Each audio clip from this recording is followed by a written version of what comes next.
आपले अधिकारी कर्मचारी उपस्थित आहेत त्यांच्यापासून आपण सुरुवात करतो आहोत। जो क्रम आहे तो क्रम आपल्या यादीनुसारच आहे। मी देशमुखजींना विनंती करतो की त्यांनी यापुढची सुरुवात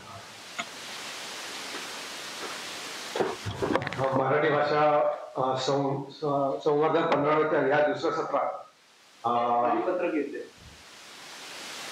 सुरुवातीला मी आमंत्रित करतो की रवी जाधव, प्रशासकीय अधिकारी, प्रशासन विभाग, श्रीमती पूजा जोशी, स्टाफ नर्स, आरोग्य विभाग। तुझा नंबर येऊन गेला 3 वेळा।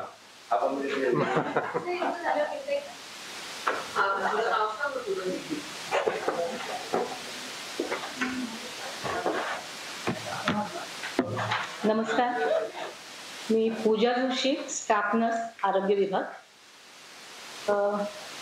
हे आत्मचरित्र सादर करत आहे। त्याचं नाव स्मृतिचित्र। लक्ष्मीबाई टिळक, लक्ष्मीबाई नारायण टिळक या एका सामान्य स्त्रीने खूप आयुष्यात झगडा करून, शिक्षण घेऊन स्वतःचं एक महत्त्व समाजासमोर स्थापित केलं।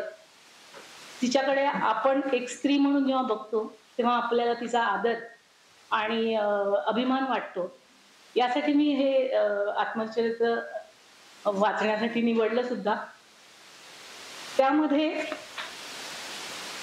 त्यांनी आपल्या जीवनाकडे बुद्धीने कर्तव्य करीत राहण्याची निष्ठा आणि काळोखातही सोनेरी किनार लावणारी असामान्य विनोद बुद्धी त्यांच्या ठिकाणी होती।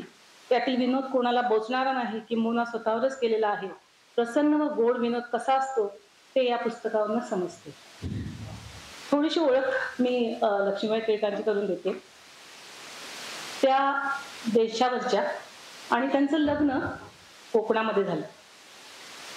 त्यांचे वडील ब्राह्मण समाजातले आणि खूप कडक शिस्तीचे, सोळ्या ओळ्यातले, त्यामुळे त्यांचं लहानपण फारच ह्याच्यात गेलं की देवपूजा, इतर सर्व गोष्टी, त्यामध्ये शिक्षणाचा काही भाग नव्हता।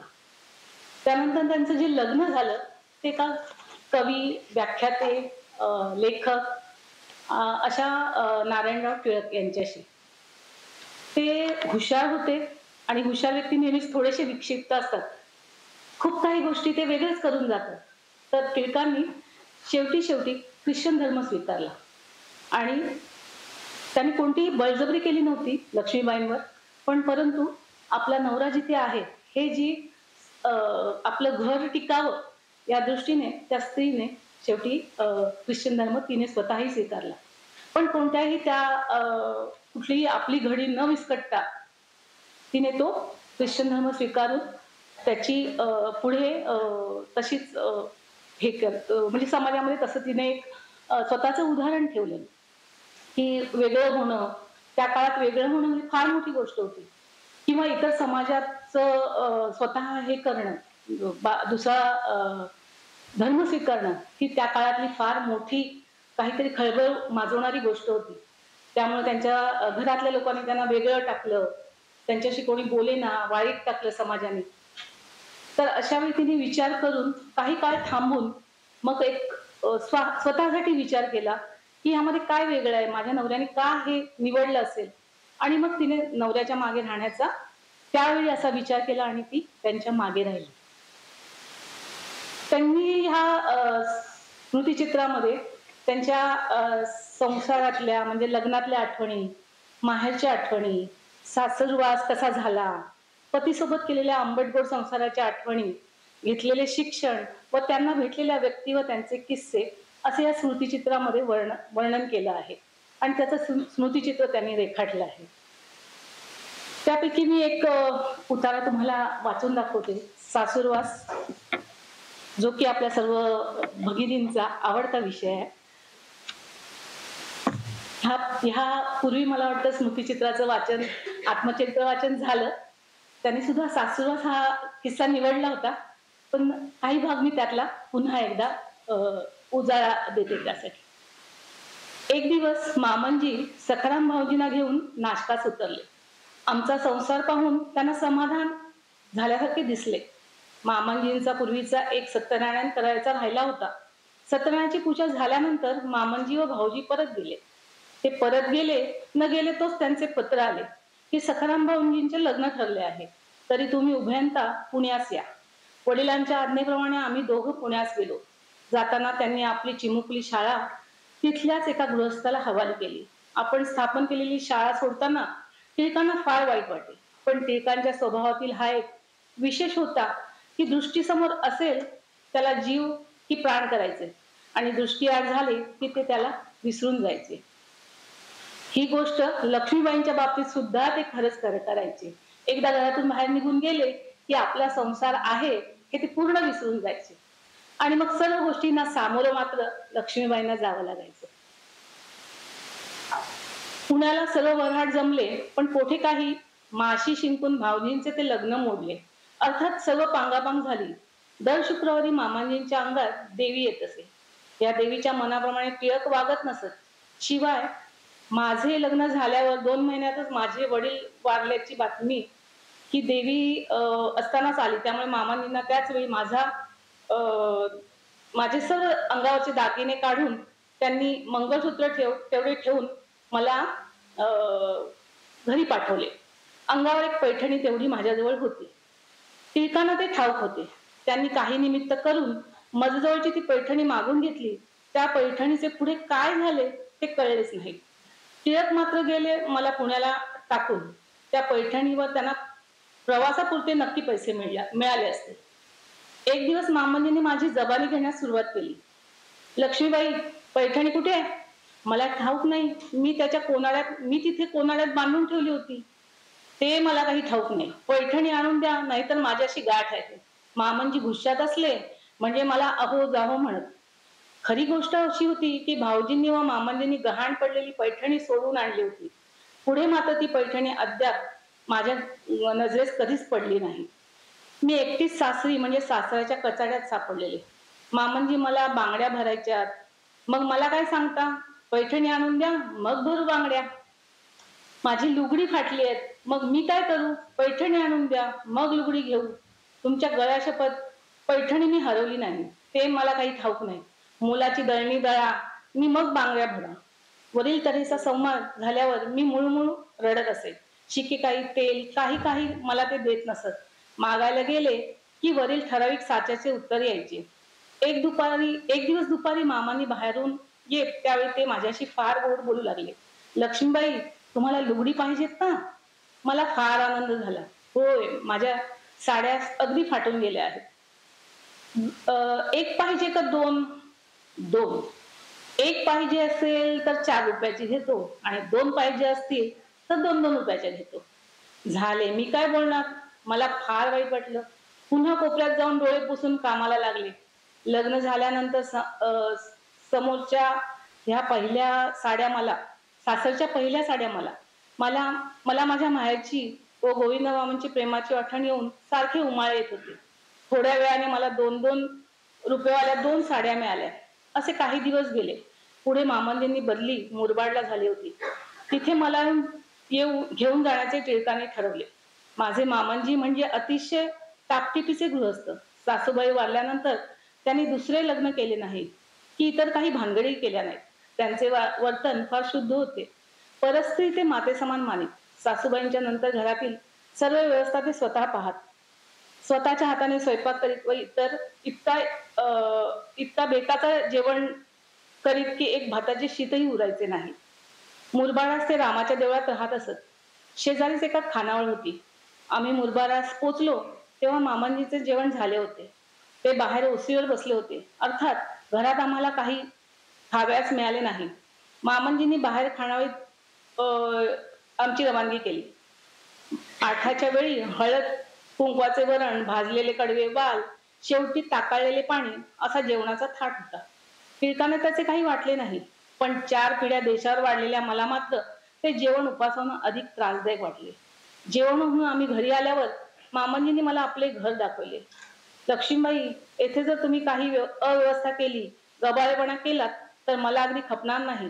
हे सर्व साहित्य, हे सरपण, ती बाहेर विहीर, आता संध्याकाळचा स्वयंपाक तुम्ही करा.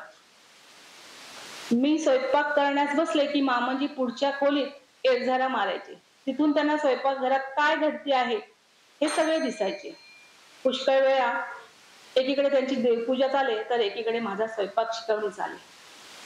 अशा प्रकारे त्यांचा सासूरवास कधी संपलाच नाही शेवटपर्यंत. टिळकांचे आणि त्यांचे मात्र फार प्रेमाचे संबंध होते. टिळक कधी कधी उशिरा यायचे आणि लक्ष्मीबाईंना विचारायचे, भाजी काय केली? घरात फक्त कडधान्य होतं आणि काहीतरी चवदार पाहिजे अशी टिळकांची मागणी होती. लक्ष्मीबाई आपल्या चतुराईने त्यांना सांगतात की हे विशेष मसालेदार भाजी आहे. जेवताना टिळक विचारतात, अरे भाजी तर छान लागते, पण ही कसली केलीस? लक्ष्मीबाई शांतपणे म्हणत, हे उकडलेल्या डाळीची भाजी आहे. हे ऐकून थोडा वेळ टिळक रागवत, पण नंतर मात्र त्यांना त्यांचं हसू येईल. टिळकांच्या शेवटच्या क्षणात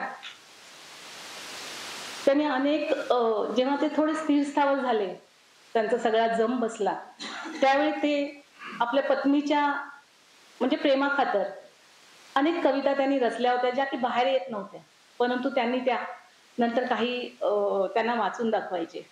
त्यामध्ये तुझ्या सावलीत मी उभा राहिलो, तुझ्यामुळेच जीवनात अर्थ गवसला, तू असताना दुःख सुद्धा सुंदर वाटले आणि सुखाचे क्षण तुझ्याशिवाय अधुरे राहिले.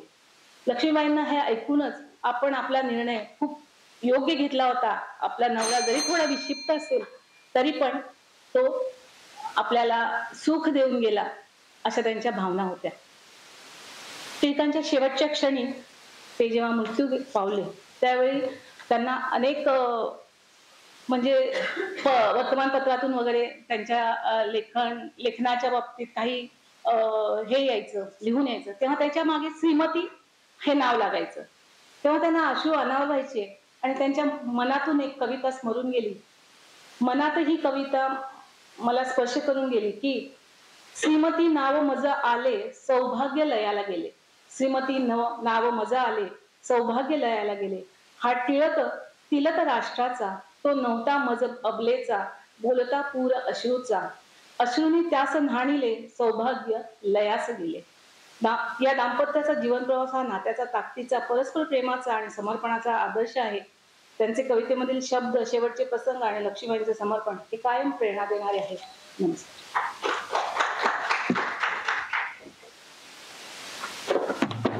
यानंतर येथील सचिव विभागाचे अधीक्षक शैलजा विचार आहे.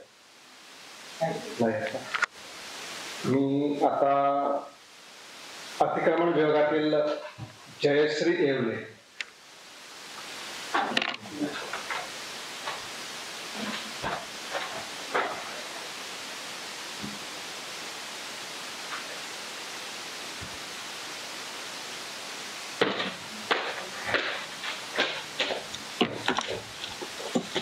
नमस्कार, मी येवले जयश्री, अतिक्रमण विभाग, नवी मुंबई महानगरपालिका. तर इतिहास वाचत असताना मला भावलेलं एक चरित्र. तर इतिहास वाचत असताना मला असे दिसले की एक महान पुरुष आपण त्यांचा इतिहास कायमच वाचत असतो. त्यांचा जीवन प्रवास असा थक्क करणारा आहे.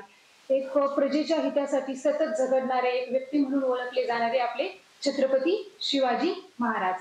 तर त्यांचा इतिहास जर वाचला तर त्यांच्याकडे पाहून मला एक वाक्य नक्की वाटतं, जगावं तर असं जगावं, इतिहासात एक सुवर्णाक्षरांनी लिहिलेलं एक पान आपलं नक्की असावं, इतिहासात सुवर्णाक्षरांनी लिहिलेलं एक पान आपलं नक्की असावं. तर रणजित देसाई यांनी त्यांच्या जीवन प्रवासावर आधारित लिहिलेलं एक साहित्य म्हणजे श्रीमान योगी. त्या श्रीमान योगी या साहित्यामध्ये एका प्रसंगाचे खूप सुंदर असे समर्पक अशा भाषेत वर्णन केलेलं आहे. तर ते आज आपण वाचणार आहोत. प्रकरण क्रमांक 14, भाग 6, पृष्ठ क्रमांक 611. तर मी आता वाचण्यास सुरुवात करते. पावसाळा संपत आला, श्रावणातले कोरडे ऊन दिसू लागले आणि राजे रायगडाचे बांधकाम पाहण्यासाठी रायगडी गेले. राजांचा रायगडी मुक्काम झाला. रायगडांची पाहणी करून राजे परत राजगडी आले. तेव्हा राजगडाचे वातावरण गंभीर बनले होते. राजे सदरेत आले. आनाजी दत्तो सारखी राजंकरण धुरंधर माणसे सदरेत नतमस्तक उभी होती. राजांनी विचारले, आनाजी काय झालं? आनाजींनी ती कटू बातमी सांगितली. राजे गडावर वाईट बातमी आली आहे. राजे गडावर वाईट बातमी आली आहे. औरंगजेबाने काशी विश्वेश्वरांचं देऊळ उखडल्याची बातमी आली आहे. विजेचा लोळ उतरावा तशी ती बातमी राजांच्यावर कोसळली. राजांना काही बोलवेना. आनाजी सांगत होते. एवढेच नव्हे तर मथुरेतील श्रीकेश देवांचं मंदिरही उद्ध्वस्त झालं. औरंगजेबाने हिंदूवर जिजिया कर पुन्हा बसविला आहे. तीही बातमी कळल्यापासून मासाहेबांना हाय घेतली आहे. गेले 2 दिवस त्यांनी पाण्यालाही स्पर्श केला नाही. राजे धावले. महालात लोडाला टेकून जिजाबाई बसल्या होत्या. घराचे सारे बसले होते. राजांनी हाक मारली, महासाहेब, महासाहेब. जिजाबाईंची घायाळ नजर सावकाश उंचावली. त्या थरथरत उठल्या. राजे पुढे धावले. जिजाबाईंना सावरीत असता जिजाबाई कळवळून बोलल्या, राजे, औरंगजेबाने दावा साधला. राजे, औरंगजेबाने दावा साधला. आपलं काशीचं देऊळ पाडलं. तिथे त्यांनी दगडांची मशीद बांधली. म्हणे, राजे, आपला धर्म बुडाला, आपण पोरके झालो. आपला धर्म बुडाला, आपण पोरके झालो. 70च्या जिजाबाई उभ्या आयुष्यात कधी एवढ्या व्याकुळ बनल्या नव्हत्या, हताश झाल्या नव्हत्या. त्या बोलांनी राजाचे हृदय फाटून गेले. जिजाबाईंनी समजवस आलेले राजांनी त्यांना मिठी मारून रडू लागले. डोळ्यात टपोरे मोती ओघळू लागले. दाराशी आलेले आनाजी, मोरोपंत, बाळाजी ही मंडळी आपले दृश्य पाहून जगाच्या जागच्या जागी खिळून राहिली. सारा महल हुंदक्यांनी भरला. राजांनी कष्टाने स्वतःला सावरले. जिजाबाईंनी बैठकीवर बसले. राजे म्हणाले, मासाहेब रडू नका, शोक आवरा. मासाहेब रडू नका, शोक आवरा. हिंदू म्हणून घेता आणि रडू नका म्हणून सांगता. तुम्ही ही पुरुषांची जात. पोरगी बनल्यावर बायकांनी रडण्यापेक्षा काय करायचं? जिजाबाई उफाळल्या. राजे म्हणाले, शांत व्हा मासाहेब. अजूनही आमचा स्वाभिमान गहाण पडलेला नाही.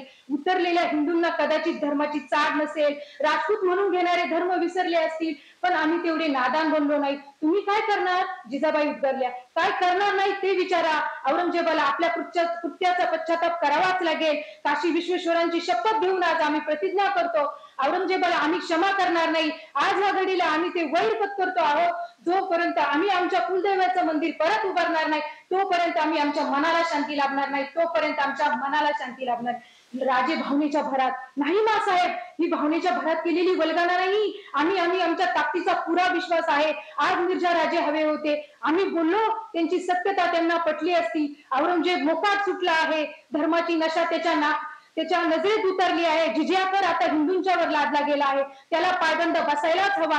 आनाजी म्हणाले, जिजिया कर सोसता येईल, पण तशा स्थितीत राजे असले. आनाजी, हा जिजिया म्हणजे काय माहित आहे?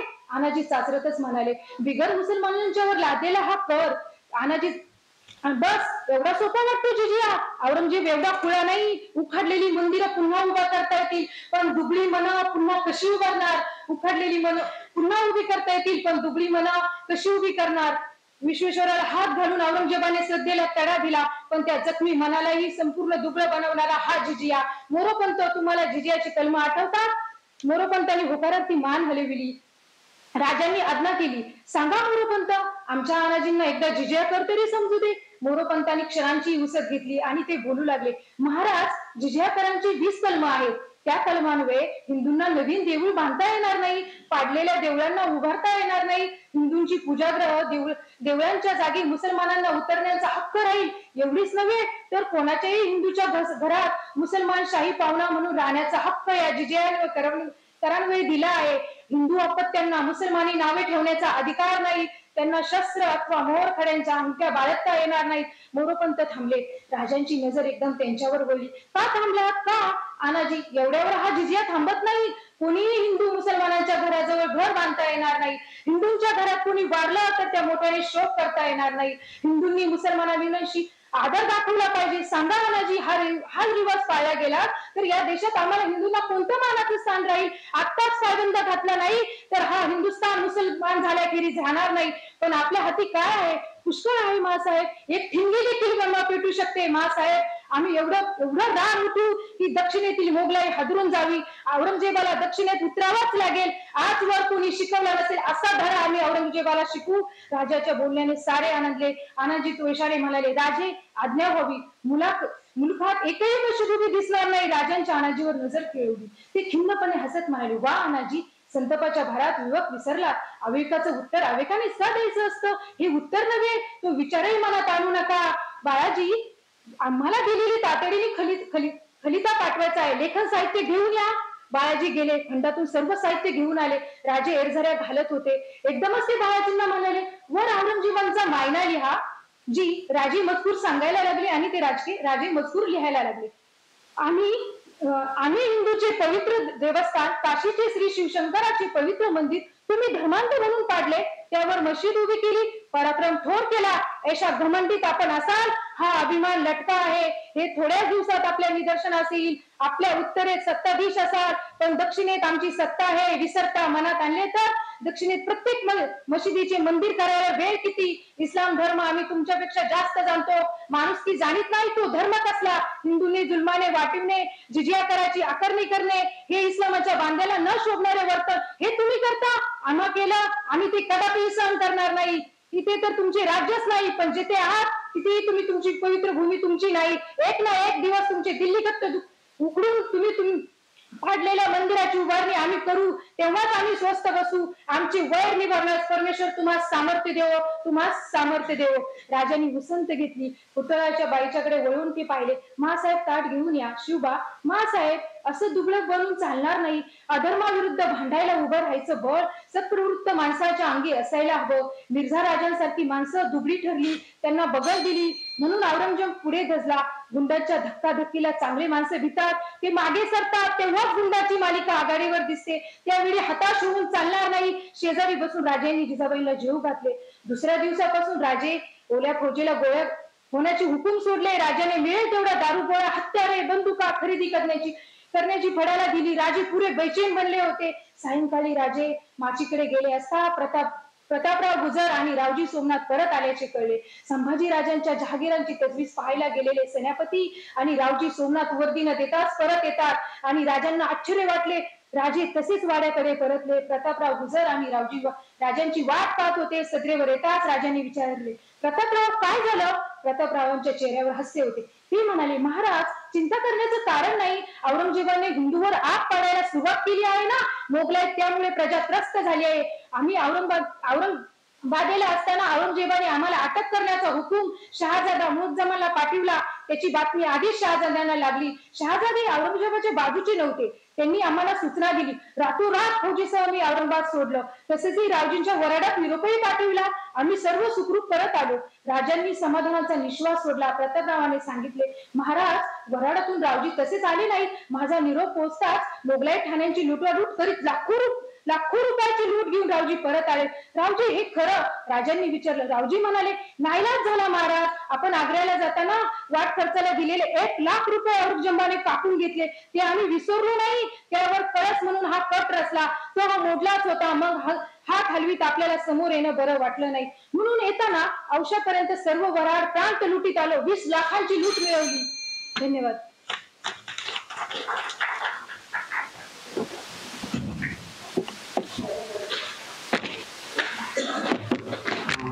यानंतर येथील विश्वेश्वर देशपांडे, वर्षलिपी, सचिव विभाग. हो.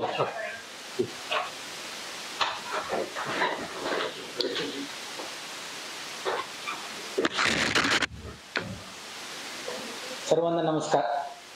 मान्य परीक्षक, अधिकारी व कर्मचारी वर्ग, मी विश्वेश्वर देशपांडे, महापालिका सचिव विभाग. मला भावलेले चरित्र अभिवाचन स्पर्धेत समा गर्गे लिखित गोपाळ गणेश आगरकर यांचे चरित्रपट पुस्तकातील आगरकरांचे वैचारिक जीवन सामाजिक या भागाचे अभिवाचन करीत आहे. आगरकरांनी सुधारक साप्ताहिक काढण्याचा निर्धार केला.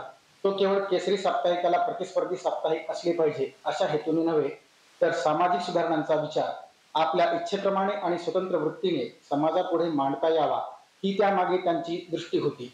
विचार प्रबोधनाचे एक प्रभावी साधन म्हणून सुधारकाचा जन्म झाला. इष्ट असेल ते बोलणार आणि साध्य असेल ते करणार अशा खणखणी शब्दात त्यांनी सुधारकाची ध्येयधारणा निश्चित शब्दात व्यक्त केली आणि शेवटपर्यंत त्याच निर्धाराने सुधारकाचे संपादन केले.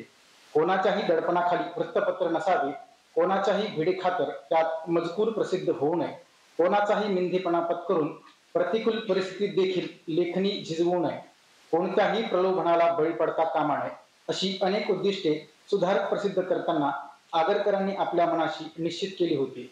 वृत्तपत्रीय जीवनाची आणि ध्येयनिष्ठेची त्यांनी एक निर्माण केलेली अशी परंपरा आपण किती प्रमाणात पाळतो किंवा पाळू शकत नाही यासंबंधी आजही पत्रकारांना आत्मसंशोधन करून उत्तर मिळवावे लागेल. आपल्या बुद्धीला पटेल ती सामाजिक सुधारणा निसंदिग्ध शब्दात मांडता आली पाहिजे असा स्वतंत्र बुद्धीचा निर्धार आगरकरांनी केला आणि 7-8 वर्षे केसरीचे संपादन करून ते पद त्यांनी सोडले. हातात पैसा नव्हता, समाज सुधारण्याचे विचार समाजाला पटत नाहीत हेही त्यांना चांगले माहीत होते, पण त्यांची विचाराची दिशा निश्चित होती.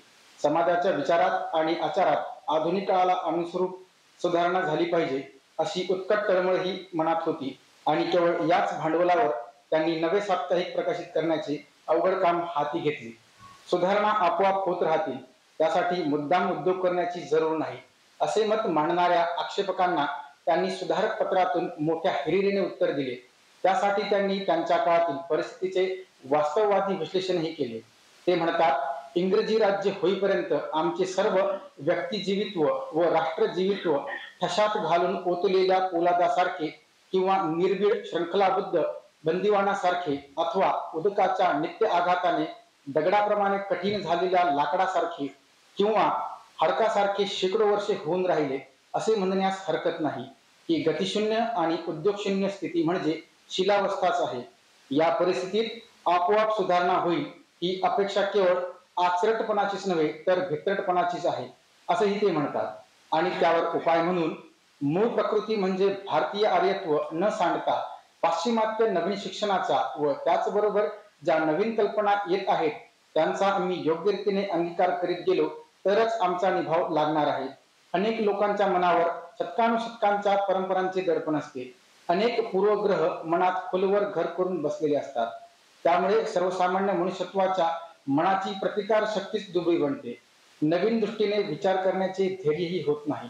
आगरकर म्हणतात त्याप्रमाणे त्यांना चांगले काय व वाईट काय, त्याज्य काय व संग्रहणीय काय यांचा तारतम्य भावाने विचार करता येत नाही. पण आगरकर त्यांना सर्वस्वी दोष देत नाही. परंपरांच्या साखळीतून मन मोकळे करणे सामान्य माणसाला सहजपणे शक्य होणार नाही याचीही त्यांना चांगली कल्पना होती आणि म्हणूनच ते आपल्या बुद्धीला पटलेला विचार पुन्हा पुन्हा सुधारकाच्या द्वारे मांडित होते.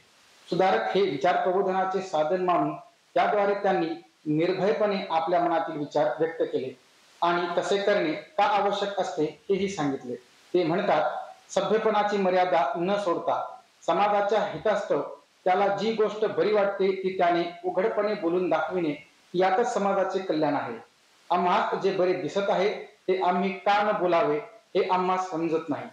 ज्या कारणाने आमच्या देशाच्या पाठीमागे आज कित्येक युगे दास्यचक्र लागले आहे, ज्या कारणाने आमच्या अंगी स्त्रैन्य आले आहे, ज्या कारणाने आमची संसार यात्रा अत्यंत निरस किंवा कष्टावह झाली आहे, ज्या कारणामुळे इतर राष्ट्रे आमची छीथू करीत आहेत व ज्या कारणामुळे आम्ही बुद्धीने, नीतीने व शरीर सामर्थ्याने अधिकाधिक क्षीण होत असून थोड्या वर्षात आमचा मुळीच मागमूस नाहीसा होईल की काय असे वाटत आहे.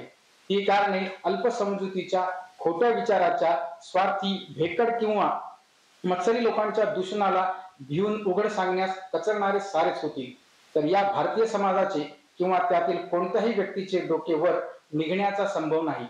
पाण्याच्या धारेस लागलेली नाव झपाट्याने खाली जाऊ लागली असता तीतील एका व्यक्तीसच कोणत्याही तीरास कसे लागता येणार. आगरकरांना केवळ व्यक्तिवादी म्हणणाऱ्या टीकाकारांनी आगरकरांचा हा व्यापक विचार लक्षात घेतलेला नसतो.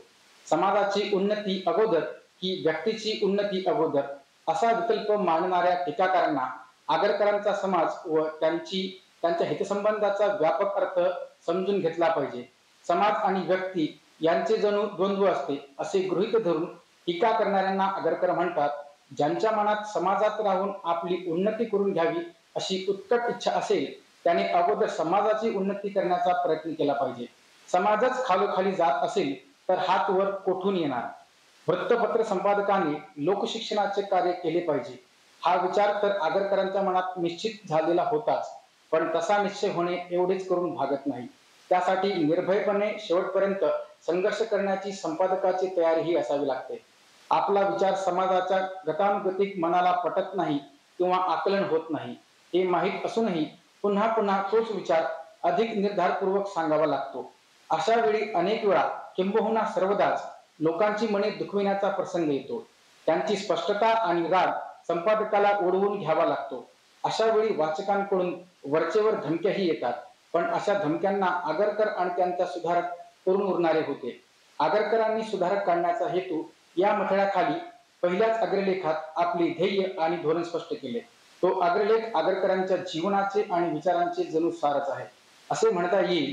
आपली ही वैचारिक भूमिका आणि जीवनाचे वैशिष्ट्य त्यांनी आयुष्याच्या शेवटपर्यंत निश्चलपणे कायम राखले.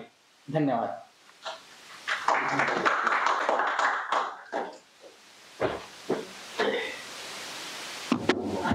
यानंतर मी आमंत्रित करतो श्री वैजनाथ कळसे, शस्त्रक्रियागृह सहाय्यक, माता बाल रुग्णालय, ऐरोली. आलेलं नाही सर. सचिव विभागाचे वर्षलिपिक श्री धनपाल रघुनाथ तांबे.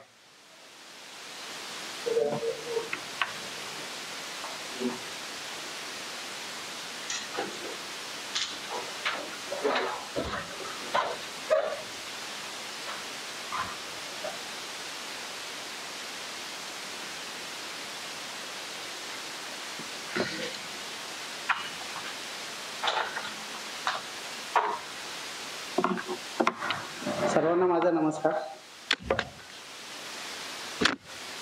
माझं नाव धनपाल रघुनाथ तांबे, विभाग महापालिका सचिव विभाग, वरिष्ठ लिपिक करनिरीक्षक या पदावर कार्यरत आहे.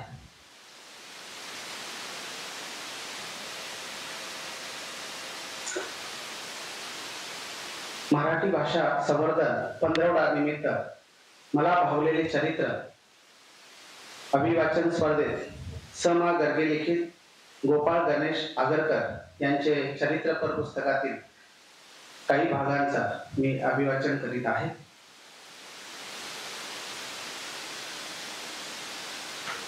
गोपाळ गणेश आगरकर या प्रस्तुत पुस्तकात आगरकरांच्या विचारांचा आणि जीवन मूल्यांचा परिचय करून देण्यावर भर दिलेला आहे. त्यांची चरित्रात्मक माहिती आवश्यक तेवढी दिली आहे. तसेच आगरकरांच्या काळात जे राजकीय व सामाजिक प्रश्न निकडेचे वाटत होते ते आज तरी राहिलेले नाही. अशा प्रश्नांचा विचार सक्षमपणे केला आहे आणि त्यांनी आयुष्यभर जोपासलेल्या जीवन मूल्यांचे महत्व अधिक विस्ताराने विशद करण्याचा या पुस्तकात प्रयत्न केलेला आहे.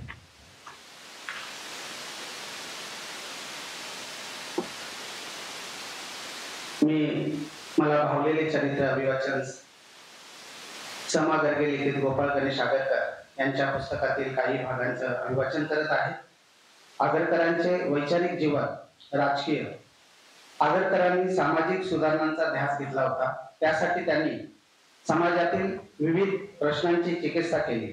त्यामुळे सामान्यतः असा ग्रह होतो किंवा ग्रह करून दिला जातो की आगरकर केवळ सामाजिक सुधारणांचाच विचार करीत होते. त्यांना राजकीय प्रश्नांची आस्था नव्हती. त्यांनी देशाच्या स्वातंत्र्यासंबंधी सखोल विचार केला नव्हता. पण ही वस्तुस्थिती नाही हे आगरकरांचे मित्र आणि सार्वजनिक जीवनातील प्रतिस्पर्धी लोकमान्य टिळक यांनीच निसंदिग्ध शब्दात स्पष्ट केले आहे. आगरकरांच्या मृत्यूनंतर त्यांच्या ध्येयाचा, विचारांचा, कार्याचा आणि लेखनाचा व्यापक आढावा घेताना लोकमान्य टिळकांनी म्हटले आहे, हल्ली प्रसिद्ध झालेली आगरकरांची चरित्रे प्राय सुधारणेच्या एकाच गोष्टीला महत्व देऊन लिहिलेली आहे. जणू काय सुधारणेखेरीज आगरकरांनी काहीच कामगिरी केली नाही.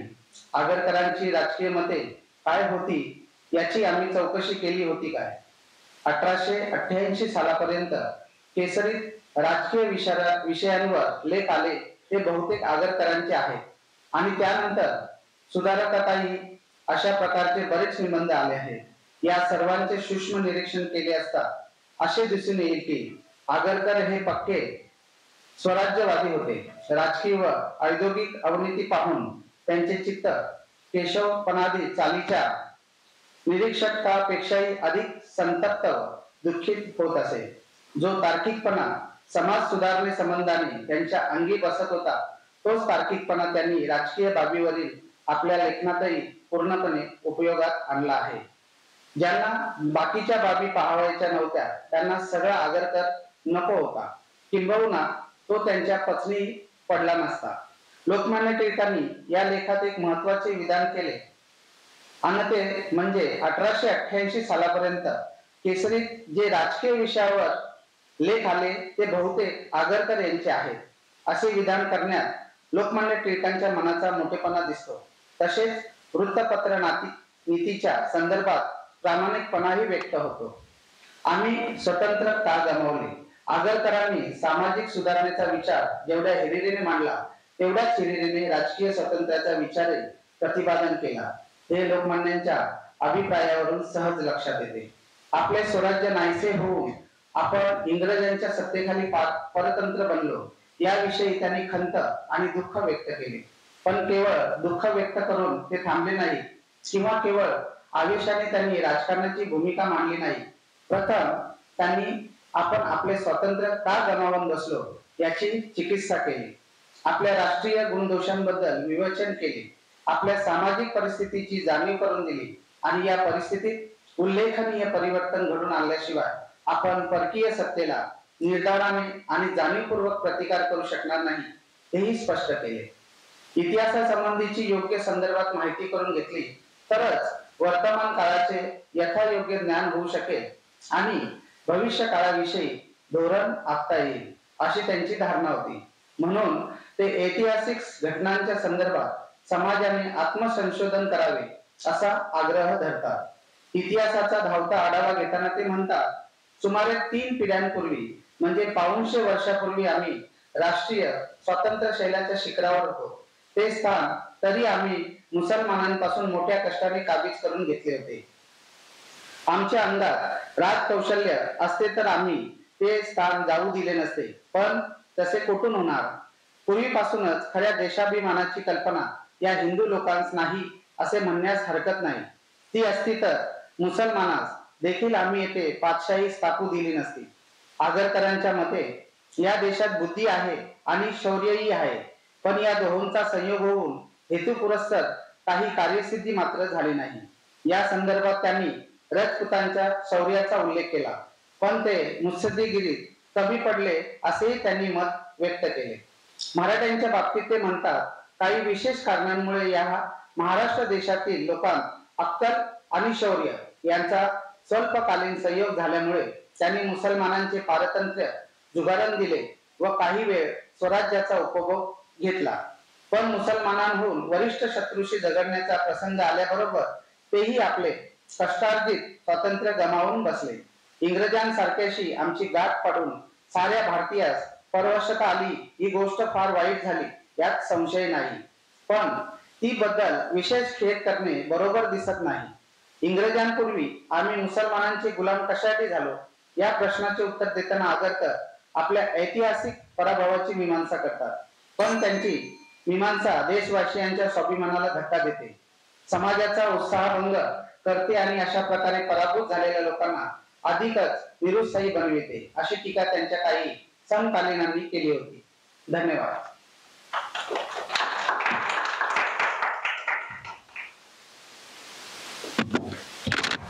यानंतर येथील श्री प्रवीण गणपत जाधव, प्राथमिक शिक्षक, शाळा क्रमांक 42, घनसोली. श्रीमती नीता रांजणे, अधीक्षक, वाशी विभाग.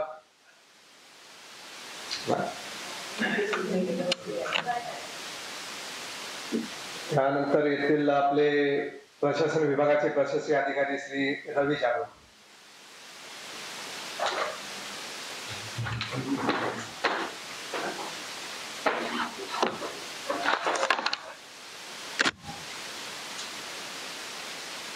नमस्कार, माझं नाव रवी जनार्दन जाधव, प्रशासकीय अधिकारी, प्रशासन विभाग. मराठी भाषा संवर्धन पंधरवड्यानिमित्त मला भावलेले चरित्र, आत्मचरित्र या विषयावर आज या ठिकाणी अभिवाचन स्पर्धा आयोजित करण्यात आलेली आहे. त्या निमित्त या ठिकाणी आजचे सन्माननीय परीक्षक पालवे साहेब, त्याचबरोबर नवी मुंबई महानगरपालिकेतील सर्व अधिकारी कर्मचारी वृंदांचं मी मनापासून आपला दंडवत करतो आणि मी आजचा जो विषय आहे त्या विषयाला मी सुरुवात करतो. माता रामाई यांचा जन्म दिनांक 7 फेब्रुवारी 1898 मध्ये धुत्रे या एका गरीब कुटुंबात वडदगाव या ठिकाणी झाला. लहानपणापासूनच त्यांनी अपार कष्ट करून समजूतदारपणे आपले जीवन जगत होत्या. रमाईच्या वयाच्या 9व्या वर्षीच त्यांचा शुभविवाह डॉक्टर भीमराव आंबेडकर यांच्याबरोबर मुंबईतील भायखळा या ठिकाणी संपन्न झाला. त्यावेळी डॉक्टर बाबासाहेब आंबेडकर नवीन शिकत होते आणि माता रमाई अगदी वयाच्या 9व्या वर्षी तिचं त्यावेळी 4 एप्रिल 1906 रोजी तो विवाह संपन्न झालेला होता. डॉक्टर बाबासाहेब आंबेडकर त्यावेळीचे म्हणजे मॅट्रिक आणि माता रमाई अगदी निरक्षर होती. मात्र परिस्थिती समजून घेणाऱ्या मेहनती, प्रेमळ आणि प्रामाणिक त्यागी वृत्तीच्या त्या होत्या.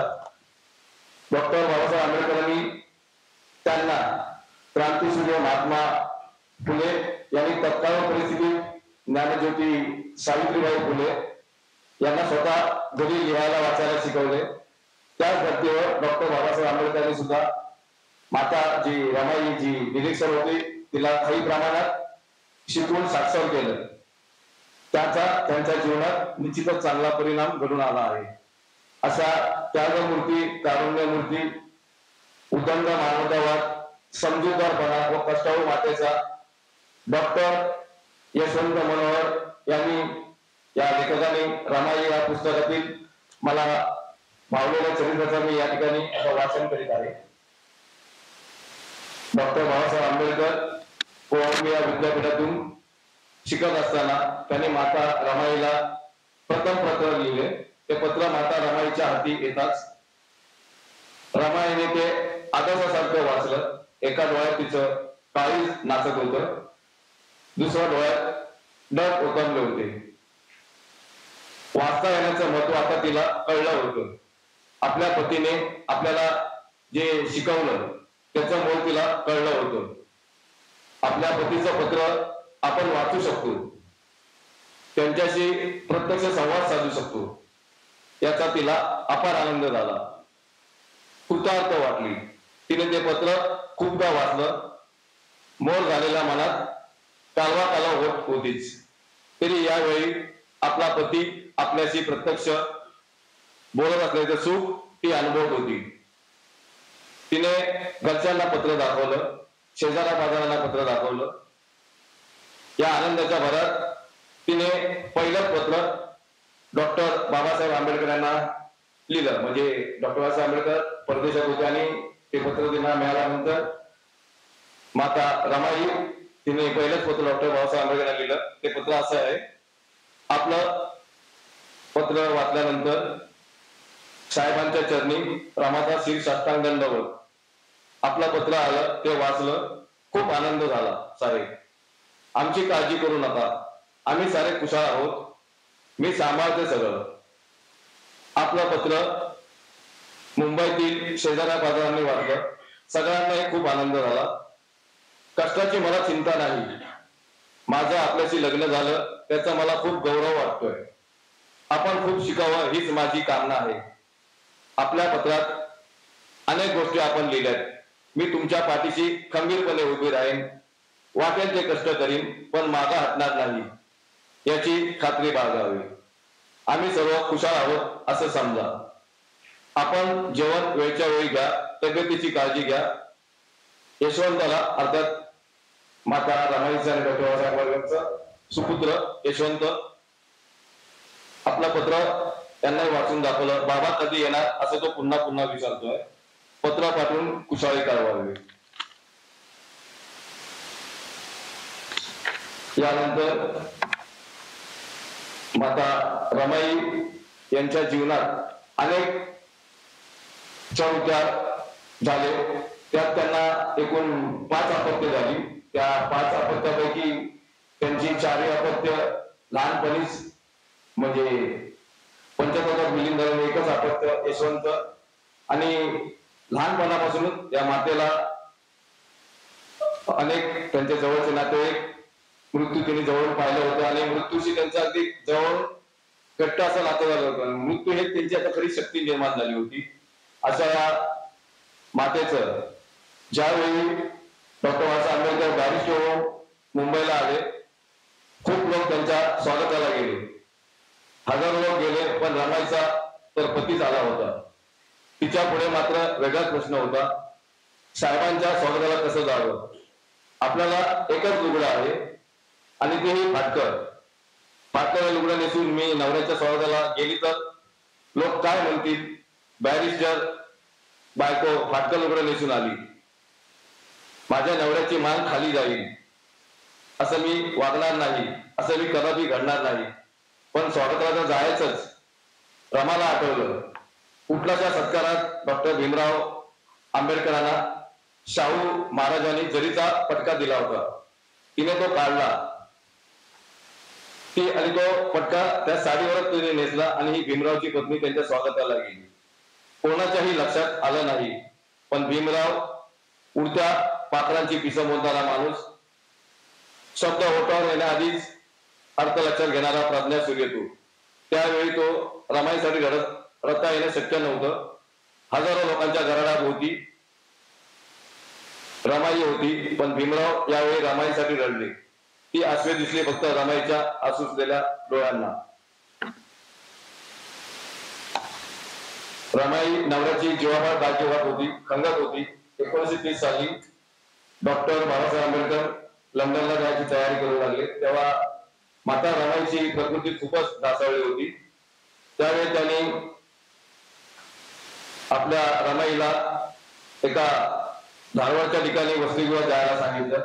त्या ठिकाणी डॉक्टर बाबासाहेब आंबेडकरांनी धारवाडला पोराला सांगितलं की माता रमाईला तू तुझ्या वसतिगृहात घेऊन जा, तिची थोडीशी प्रकृती ठीक नाहीये, तर त्या ठिकाणी तुम्ही घेऊन गेला तर तिची प्रकृती सुधारेल. मात्र ज्या दिवशी धारवाडला गेली त्या वसतिगृहात, त्या ठिकाणी जे वसतिगृहातील मुलं ते उपाशी होते. अशा वेळी माता रमाईच्या लक्षात आलं. तिने वडाळे सरांना सांगितलं की माझ्या हातातल्या या बांगड्या आहेत त्या तुम्ही विका आणि या वसतिगृहातले जे उपाशी जी पोरं आहेत त्यांना तुम्ही अन्नदान करा. आणि स्वतः माता रमाईने या वसतिगृहातील मुलांना आपल्या स्वतःच्या हाताने स्वयंपाक केला आणि संपूर्ण मुलं जी होती ती तृप्त झाली. अशा माता रमाईचा गुणगौरव किंवा कारुण्यमूर्ती जी आपल्या देशातल्या दुनियेतील सर्वांना दुःखाची पोटाची धरणारी आई दिनांक 27 मे 1935 रोजी पंचतत्वात विलीन झाली. अशा त्यागमूर्ती रमाईचा माझ्या जीवनात आणि या पुस्तकात भावलेला अनुसरून मी माझ्या स्वतः राहत्याच्या रत्नागिरी जिल्ह्यामध्ये माझं स्वतःचं वैयक्तिक घर जे मी बांधलंय त्या घराला मी माता ह्या रमाईचं नाव दिलं, असं मला मनापासून वाटलं आणि मी ते त्या ठिकाणी दिलं. याचा मला स्वतः सार्थक अभिमान आहे. धन्यवाद.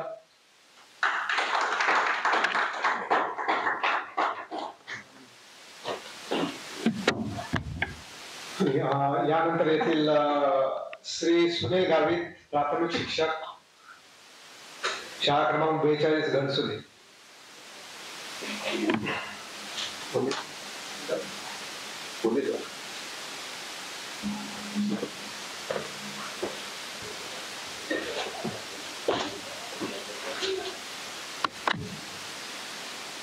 नमस्कार, मी सुनील लक्ष्मण गावित, नवी मुंबई महानगरपालिका शाळा क्रमांक 42 घनसोली या ठिकाणी प्राथमिक शिक्षक म्हणून कार्यरत आहे.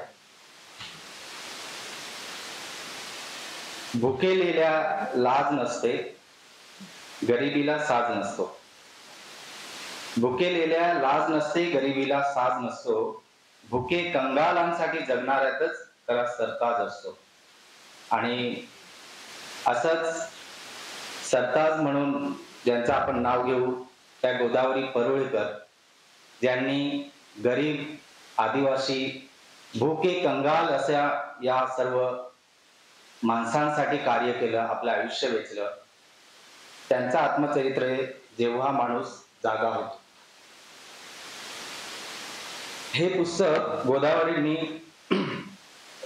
1970 साली प्रसिद्ध झालं आणि 1972 साली या पुस्तकाला साहित्य अकादमीचा पुरस्कार मिळाला.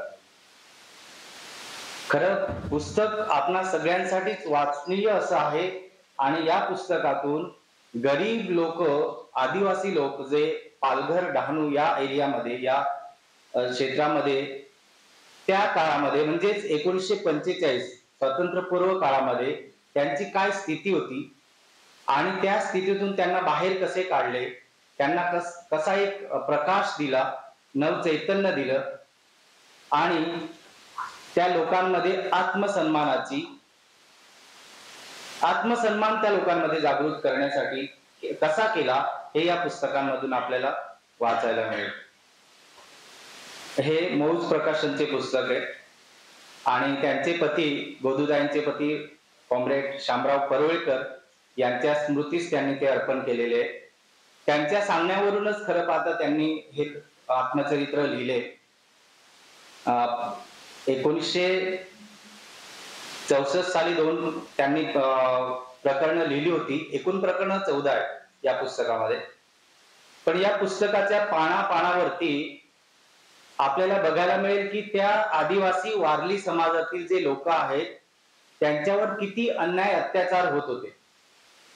सर्वप्रथम त्यांनी पार्श्वभूमी या पुस्तकाची मांडलेली आहे की ते जे आदिवासी लोक होते ते पूर्वी जमीनदार होते, स्वतःची जमीन होती, ते त्या जमिनीमध्ये काबाड कष्ट करून स्वतःच एक आनंदाचं जीवन जगत होते. पण पुढे त्यांच्या ह्या जमिनी सावकारांनी लुटल्या, कारण ते अशिक्षित होते, त्यांना लुबाडलं. त्यांच्याच जमिनी सावकारांनी पूर्ण घेतल्या आणि ह्या लोकांना, आदिवासी वारली लोकांना त्याच जमिनी ते खंडाने देत असत आणि त्यातला मोठा वाटा खंड रूपाने परत घेत आणि अगदी तुटवुंज त्यांना मिळत असे. पुढे तर असं आलं की वेठीचा आस म्हणून एक प्रथा होती त्यांच्याकडे. वेठीचा आस म्हणजे काय, एक सळई असायची.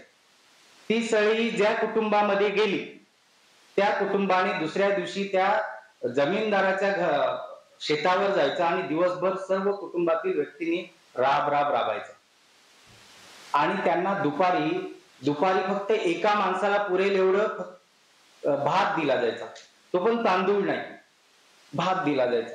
आणि तो भात ही लोक दुपारच्या सुट्टीमध्ये बिन त्या लोखंडाची जी हे असते याला मुसळाला, ती पण नसायची, सेंबी बोलतात तिकडे त्याला, तर ती लोखंडाचं सेंबी पण नसायची आणि नुसतं लाकूड, त्या लाकडाने त्या मुसळाने ते कांडायचे कसे तरी त्या मधल्या सुट्टीमध्ये आणि ते भरपूर पाण्यामध्ये शिजवायचे आणि कुटुंबातली सर्व लोक ते थोडं थोडं खायचे, वरून तेच पाणी प्यायचे.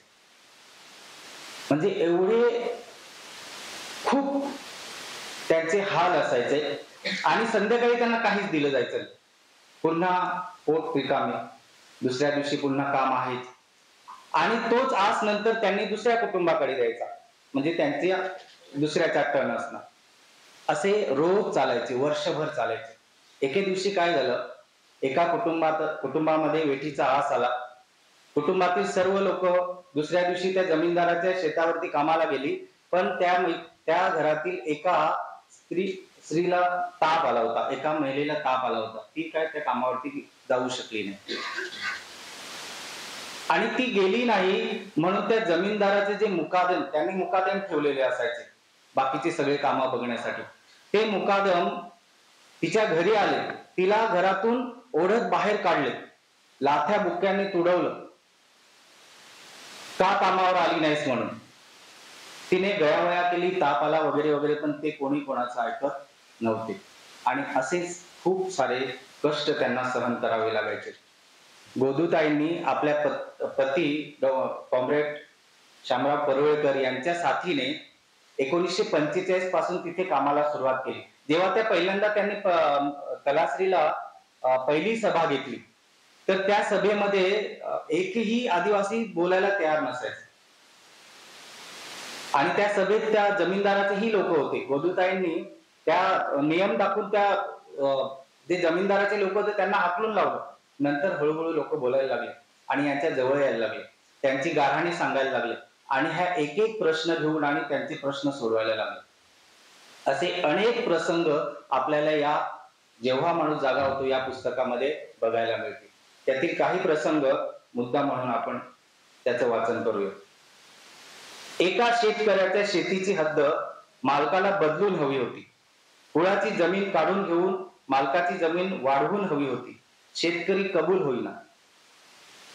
शेतकरी कबूल होईना म्हणून मालकाने त्याला आवारात बोलावले. त्याची शेंडी त्याच्या पायाच्या अंगठ्याला बांधली. आदिवासी त्यावेळी शेंडी ठेवायचे, ती शेंडी पायाच्या अंगठ्याला बांधली आणि वरून चापकाचे फटके मारले. आणि अशा वेळी हे शेतकरी या शिक्षेला खूप भीत असत आणि ते मालक सांगेल ते करायला तयार. या शिक्षेमुळे त्या शेतकऱ्याने आपली जमीन त्या जमीनदाराला देऊन टाकली. एका आदिवासीने कामाला जायचे नाकारले आणि नाकारल्यामुळे त्याला झाडाला उलटा टांगून खाली मिरच्यांची झुरी दिली. तो जोर जोरात ओरडत होता, गयावया करत होता आणि तरीही त्याला लाथा मारल्या आणि नंतर त्याला सोडलं की एकही दिवस घरी बसू नये, तू कामाला आलं पाहिजे. हे पुरुषांचीच व्यथा नव्हती, स्त्रियांच्या बाबतीतही असंच व्हायचं. जमीन मालकांच्या व मुकादमांच्या तडाख्यातून बायका सुद्धा सुटत नसत. आदिवासी बायकांच्या कुचंबनेला मर्यादा नव्हती. जमीन मालक त्यांच्या कुळांच्या किंवा लग्नगड्यांच्या बायका म्हणजे स्वतःची मालमत्ता समजत. लग्नगडी म्हणजेच लग्न करण्यासाठी आदिवासी लोक त्या जमीनदारांकडून थोडा पैसा घेत आणि पैसा घेतला म्हणजे जे नवीन जोडपं असायचं ते त्यांचं कायमचं गडी म्हणून बांधलं जायचं.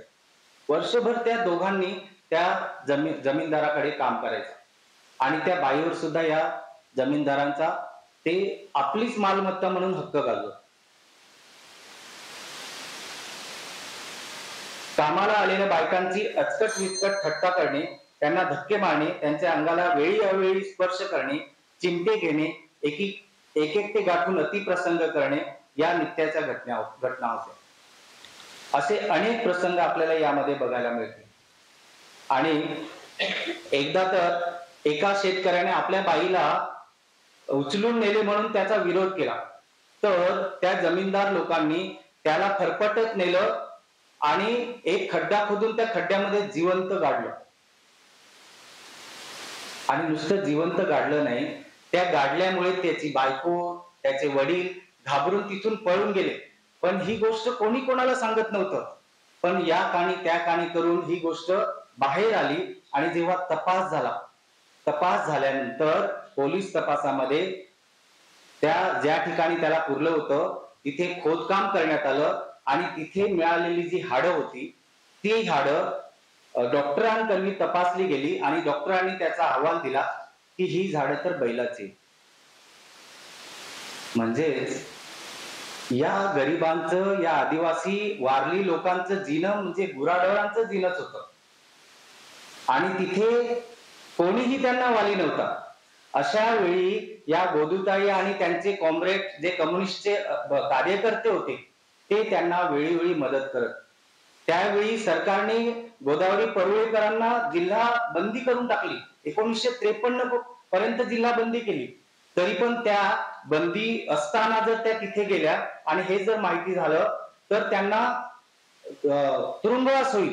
तरी सुद्धा त्या रात्री अपरात्री 15 दिवस त्या आदिवासी पाड्यांमध्ये गेल्या, डहाणू तलासरीच्या, आणि त्या लोकांना गावोगावी जाऊन रात्री अंधारामध्ये आणि त्यांना त्यांचं प्रबोधन करत, त्यांना बळ देत. फक्त त्या लोकांना यांचंच बळ मिळायचं आणि ते त्यांना ताई म्हणायचे. म्हणूनच या पुस्तकातले प्रत्येक पान अगदी आपल्या अंगावरती काटा आणणार असेल.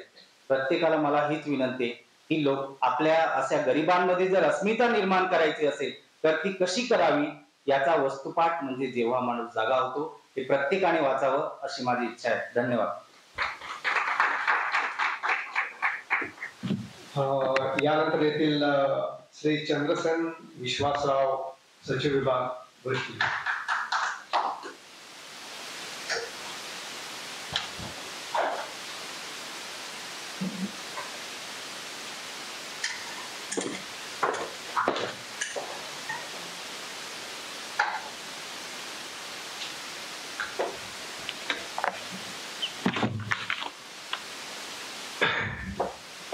सन्माननीय परीक्षक व सर्वांना माझा नमस्कार. मी चंद्रसेन बळवंत विश्वासराव, वरिष्ठ लिपिक कर निरीक्षक, महापालिका सचिव विभाग. मला भावलेले चरित्र या अभिवाचन स्पर्धेत श्री श्रीकांत ठाकरे यांचे चरित्रपर पुस्तकातील काही भाग वाचण्यापूर्वी सदर पुस्तकाच्या लेखकाबद्दल आपणास सांगू इच्छितो. श्री श्रीकांत ठाकरे हे मराठी संगीतकार होते. ते केशव सीताराम ठाकरे यांचे पुत्र, बाळासाहेब ठाकरे यांचे भाऊ व राज ठाकरे यांचे वडील होते. एक अत्यंत गुणी संगीतकार. त्यांच्या संगीत नियोजनाखाली गायक मोहम्मद रफी यांनी मराठी गाणी गायली. अशा या लेखकाच्या जसं घडलं तसं या पुस्तकातील काही अंश आपल्या समोर अभिवाचन करत आहे. 13 ऑगस्ट आचार्य अत्रे कसे होते. 13 ऑगस्ट हा आचार्य प्रल्हाद केशव अत्रे यांचा जन्मदिन आणि मार्मिक व्यंगचित्र साप्ताहिकाचा शुभारंभ. सगळं जुळून आलं ते नकळत. बाळासाहेबांच्या मनाने घेतलं आणि ते म्हणाले, 13 हा आकडा इतरांना शुभ नसला तरी आपल्याला आहे, बघूया काय होतं ते. आम्ही तयारीला लागलो. 13 ऑगस्ट 1960 ला आम्ही शुभारंभ करायचं ठरवलं. मग त्यासाठी बोलवायचं कुणाला. त्यावेळी द्विभाषिक राज्य मोडून नुकतीच महाराष्ट्र राज्याची स्थापना झाली होती. त्यासाठी रणकंदन करून हा लढा यशस्वी नसता तर तो दिवस दिसला नसता. त्या शुभारंभाच्या दिवशी महाराष्ट्राचे पहिले मुख्यमंत्री यशवंतरावांकडे विचारणा करायला आम्ही दोघे जण गेलो. त्यांनी हसून मान्यता दिली आणि ते आले सुद्धा वेळेवर. त्याच दिवशी आचार्य अत्रेंना निमंत्रण करायला आम्ही गेलो होतो. त्यावेळी समजलं की त्याच दिवशी त्यांचा वाढदिवस आहे. ते म्हणाले, अरे तुम्ही मला अडचणीत टाकताय. यशवंतराव येणार तिथे मी कसा येऊ. मी येणार नाही. मी माझ्या आशीर्वादाचं पत्र पाठवून देतो. त्यांचं म्हणणं ठीक होतं. समजा मुख्यमंत्री काही बोलले तर उत्तर दिल्याशिवाय ते राहणार नाही. मी चांगल्या कार्यक्रमाचा विचका होईल त्या दृष्टीने नकार दिला. हे आम्ही समजत होतो. आम्ही त्यांचा आशीर्वाद मार्मिकच्या पहिल्या अंकात छापला. सकाळी बरोबर 8 वाजले की बाबूराव अत्र्यांचा फोन वाजलाच म्हणून समजा. फोन मीच घ्यायचो. फोन उचलला की पलीकडून आवाज यायचा, दादा दादा कुठे आहे. मी दादाला सांगायचो, दादा बाबूरावांचा फोन आहे. दादा फोन उचलला की म्हणायचे, सुप्रभात. गुड मॉर्निंग शब्द इंग्रजी भाषेवर प्रभुत्व असणाऱ्या या भाषाप्रभूने कधीही उच्चारला नाही. मग त्याचं बोलणं अनेक विषयांवर चालू राहायचं. ते दुसऱ्याला ऐकण्यासारखं आणि माहिती प्रच्युत असायचं. मी त्यांची बोलणी अनेक वर्ष ऐकली आहेत. त्यामुळे दोघांचेही मोकळे स्वभाव त्यातून प्रकर्षाने जाणवायचे. बुद्धी चातुर्य दिसायचे. स्वच्छ सडेतोड विनोदी वाणा दिसायचा. बाबूराव आमच्या घरी नेहमी यायचे. संयुक्त महाराष्ट्राचा लढा जोरदार समर्थपणे सुरू झाला होता. व्याख्यानमालाच्या फैरी झडत होत्या.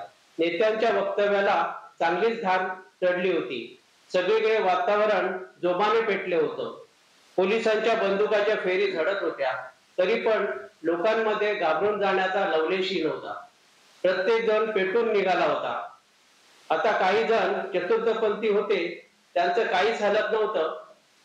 मग हात कसा आणणार. या धुर्मचक्रीत एक दिवशी पहाटे 3च्या सुमारास प्रबोधनकार ठाकरे म्हणजे दादांना अटक झाली. दादांना पकडल्यावर बाबूरावांनाही पकडलं असेल या समजाने मी त्यांना फोन लावला. त्याबरोबर अत्रे साहेब म्हणाले, दादाला उचललं.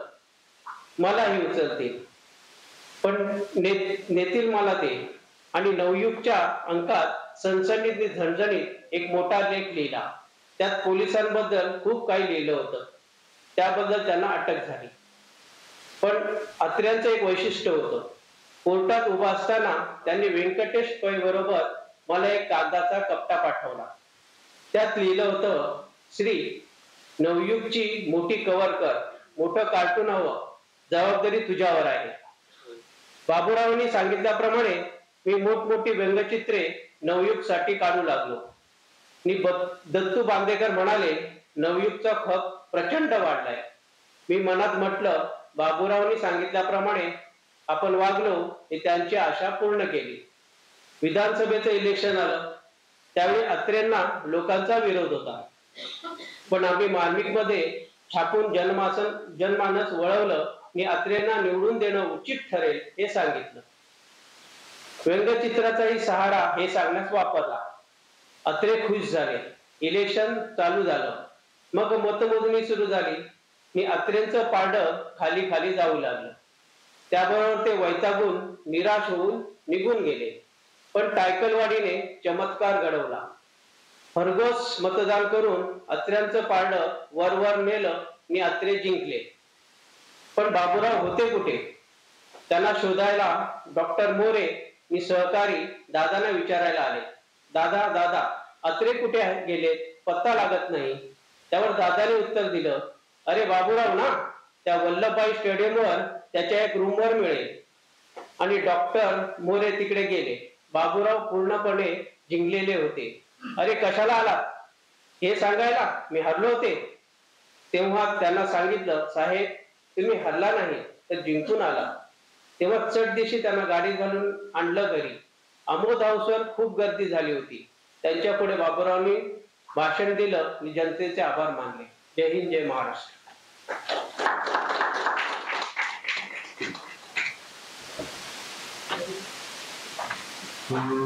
यानंतर येथील शिक्षण विभागाचे वरिष्ठ लिपिक श्री विलास कांबळे.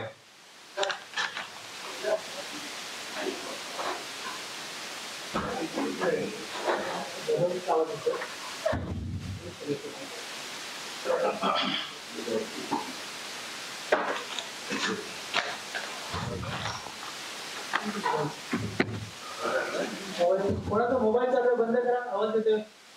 सर्वांना नमामि वंदनामि. या खरं तर नवी मुंबई महानगरपालिका मराठी भाषा पंधरवडा, मी तर म्हणेन 365 दिवस वर्ष या निमित्तानं तुम्हाला सर्वांना हार्दिक शुभेच्छा. आज या ठिकाणी मराठी भाषा म्हटल्यानंतर प्रत्येक जण मराठी बोला आणि मराठी चाला असं व्हायला पाहिजे. कधी कधी मराठी ऐवजी इंग्लिश शब्द येतात. असो, मी माझं जास्तीत जास्त मराठीतून थोडस अभिभाषण असे आहे, थोडक्यात आहे, जास्त काही वावगं नाही. त्यामुळे थोडं चिंतातूर राहील आणि त्यामध्ये तुम्हालाच थोडं मन दुखावल्यासारखं होईल, प्रत्येकाला जाणवेल. पण तसं दुखून घेऊ नका, त्याचं वर्णनच तसं आहे. मी म्हणजे मी आणि तू याच्यामधला तो फरक म्हणजे मी माझा माझी, या तू तुझा तुझे. मी या जगात विलक्षण झोपून बघतोय, पण मन कुठेतरी क्षणभंगूर होते. काय सांगू, या 2-3 दशकातील जीवन नकोशे झाले. त्यावेळचा तो भूतकाळ आनंदी होता. त्यावेळचा तो भूतकाळ आनंदी होता. काय कारण माणसे माणुसकीचा आधार देत होती. काहीही असो, ते आता सामाजिक राजकीय दावणीत दिसत नाही. नको ती आर्थिक श्रीमंती, त्याही पेक्षा चांगली होती भुकेची गरिबी. त्यातच मायेचा पाजर भेटत होता. प्रेम वात्सल्याचा आदर होता. ऊन वारा पाऊस झेलत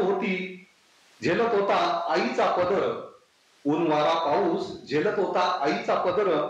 पुरुष प्रधान देशात खांद्याला खांदा लावून स्त्रीचा झाला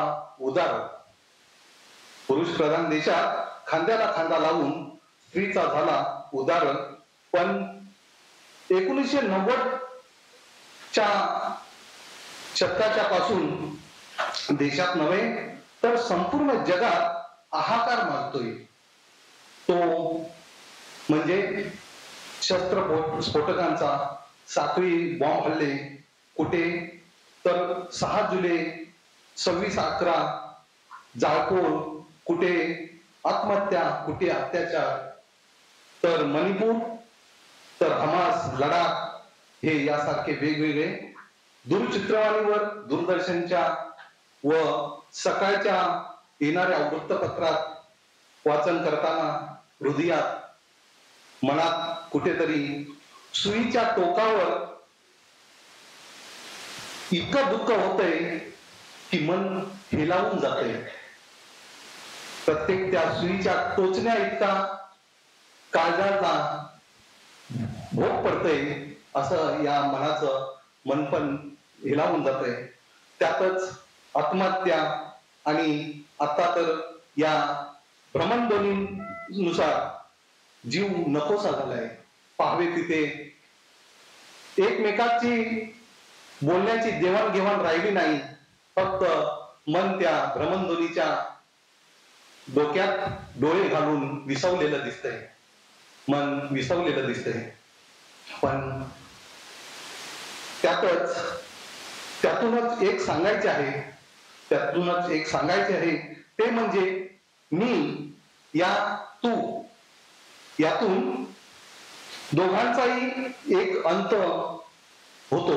दोघांचाही एकच अंत होतो. तो म्हणजे मीचा रस्व दीर्घ वेलांटी जर बाजूला केला तर म राहतो. या मीचा रस्व दीर्घ वेलांटी उकार हे बाजूला केले तर फक्त म राहतो. त्यानुसारच याचा रस्व दीर्घ वेलांटी काना मात्रा हा बाजूला केला तर य राहतो. आणि तचा रस्व दीर्घ तुम्ही म्हणला तचा रस्व दीर्घ वेलांटी बाजूला केली तर त राहतो. आणि तो निर्णय शेवटचा अंत होतो. तो मयत म्हणून सिद्ध होतो. आणि हा मयत मृत्यू म्हणजे काय तर मी या जीवनात कितीही मोठा झालो, या जीवनात कितीही मोठा झालो, श्रीमंत झालो किंवा मोठमोठ्या प्रकारे माझं नाव कमावलं, हे नाव कमावलं तरी शेवटी माझा जेव्हा अंत होतो त्यावेळेस मग तो कोणी असो, कोणाचाही नातेवाईक असो, मामा असो, भाचा असो, बाप असो, आई असो, वडील असो, कोणी असो, त्यांचा शेवट हा फक्त त्या मयत बॉडी म्हणून एकमेकाच्या कानात कुजबुजलं जातं. काय बॉडी आली, मयत आलं. जरी नाव ते माझं असलं, कोणाचंही असलो, विलास असो, विजय असो, कोणी असो, पण तो बाप किंवा आई किंवा भाऊ बहीण म्हणून ते नातं नसतं. तर ते मयत म्हणूनच त्याला ओळखलं जातं. आणि ही ओळख फक्त शेवटी तू आणि मी यामधली मयत म्हणून सिद्ध होते.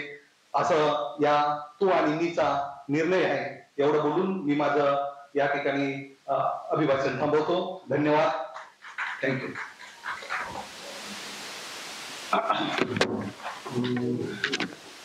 यानंतर येथील सचिव विभागाचे वर्षलिपिक विलास कांबळे.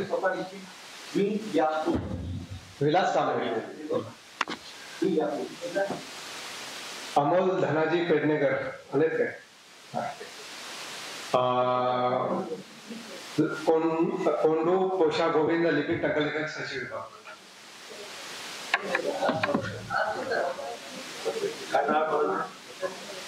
कोंडू पोषा गोविंद.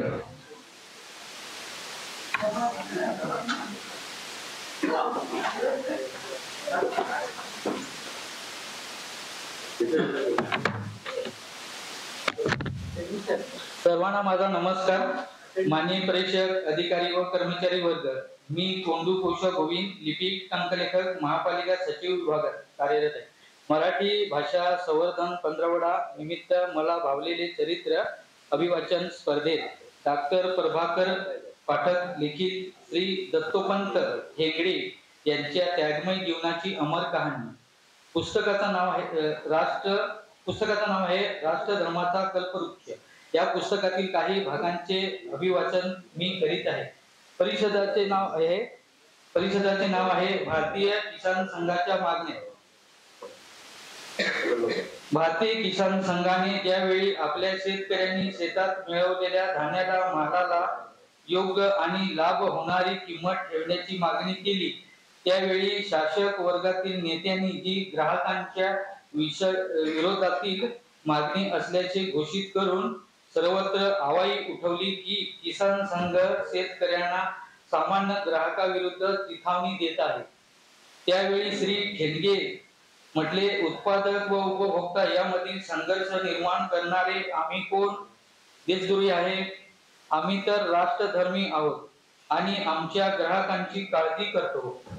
आम्ही आमची जबाबदारी योग्य प्रकारे निभावत असून कष्टकरी कृषक वर्गास न्याय मिळावा एवढाच आमचा उद्देश आहे. ग्राहक वर्ग ही आमचाच असून आम्ही शेती करणारा व शेतीतून उत्पन्न झालेला माल खरेदी करणाऱ्याला दोघांचेही हिताचा विचार करीत आहोत. शासक पूर्ण त्यांच्यात इंग्रजी शासकाच्या नीतीचा अवलंबन करत आहे. फूट पाडा व राज्य करा या नीतीने शासक कृत्रिम, अवास्तविक व अराष्ट्रीय भेद निर्माण करीत आहे. त्यांचा त्यांनी भांडणे लावण्याचा व गरीब शेतकऱ्यांना त्रास देण्याचा आहे. शेतकरी वर्गाच्या हिताचा विचार करून त्यांच्या योग्य रीतसर मागण्या पूर्ण करता येऊ शकतात आणि त्यांच्या ग्राहकांच्या पदराला हार लागू न देता असे सांगून ते म्हणाले. भारतीय किसान संघ आपली योजना पूर्ण जबाबदारीने पार पाडत आहे. बेजबाबदार सरकारी अधिकारी वर्ग भेद निर्माण करतात. नियोजनाची दिशा, आधार आणि आग्रह यात बदल होण्याचीही आवश्यकता त्यांनी व्यक्त केली. माननीय श्री हेगडेजीचा मूळ आक्षेप होता की आमच्या ज्या योजना आहेत त्यामध्ये शेती संपूर्ण दुर्लक्षित असते. रशिया आणि पश्चाताप अनुकरणातून फक्त भारी उद्योगांनाच प्राथमिकता दिली जाते. हे अगदी पंडित जवाहरलाल नेहरू काळापासून चालू आहे. मोठ्या उद्योगांना सामान्य जनतेला वेठीस धरले जाते व 60 वर्ष हे शोषण चालू आहे. उद्योगांना सर्व सवलती उपलब्ध असतात. पैसा बजेट उद्योगाकडेच जातो आणि त्याच्या तुलनेत अन्नदाता कृषक वर्ग अपेक्षित राहतो. उद्योगांच्या अर्धा हिस्सा धन तर शेतकरी वर्गाला मिळाले तर त्याचे देशाचेही भले झाले असते. ग्रामीण विकासासाठी जे धन दिले जाते असे म्हणतात त्यातील मोठा हिस्सा मधल्यामध्ये घट्ट केला जातो. हे दुःख तर स्वर्गीय श्री राजीवजी गांधीजींनीही बोलून दाखवले होते. माननीय श्री शेंडेजी सरकारी तिजोरीतून आवश्यक तेवढी धनराशी भारतातील शेतीसाठी, शेतकऱ्यांसाठी खर्च व्हावी असे म्हणत व भारतीय किसान संघाद्वारे त्यांनी मागणी केली होती की शेतीसाठी दिल्या जाणाऱ्या धनाचा विनियोग योग्य व्हावा. शेतीसाठी उपयोगात येणाऱ्या सर्व वस्तूवर मोठी सूट कौसात सबसिडी दिली जावी. व्याज शक्यतो न ठेवता कर्ज द्यावे. नाममात्र व्याज घ्यावे. त्याचा उत्पादन खर्च कमी व्हावा म्हणून ग्राहकावर अधिक भार पडणार नाही व शेतकऱ्यांना त्या उत्पन्नाचा योग्य मूल्य मिळेल. भारतीय किसान संघाने मागणी केली की सर्व प्रतिक्रिया एकदम करून केली तर शेतकऱ्याला त्याचा फायदा तर मिळेलच, शिवाय ग्राहकावर जास्त भार पडणार नाही. शेतकरी कर्जमुक्त व्हायला सहाय्य होईल. सरकारने नीती बदलली तर शेतकऱ्यांच्या खिशाला 4 पैसे पडतील. त्यासाठी त्याला त्यांच्या उत्पन्नाचे योग्य मूल्य मिळायला हवे. मग ग्रामीण बाजार व्यवस्था ही सुदृढ होईल. धन्यवाद.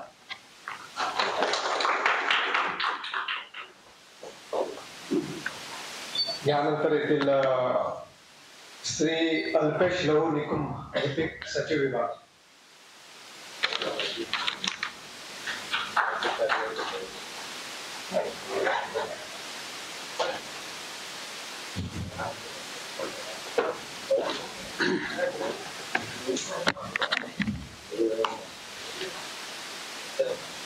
नमस्कार.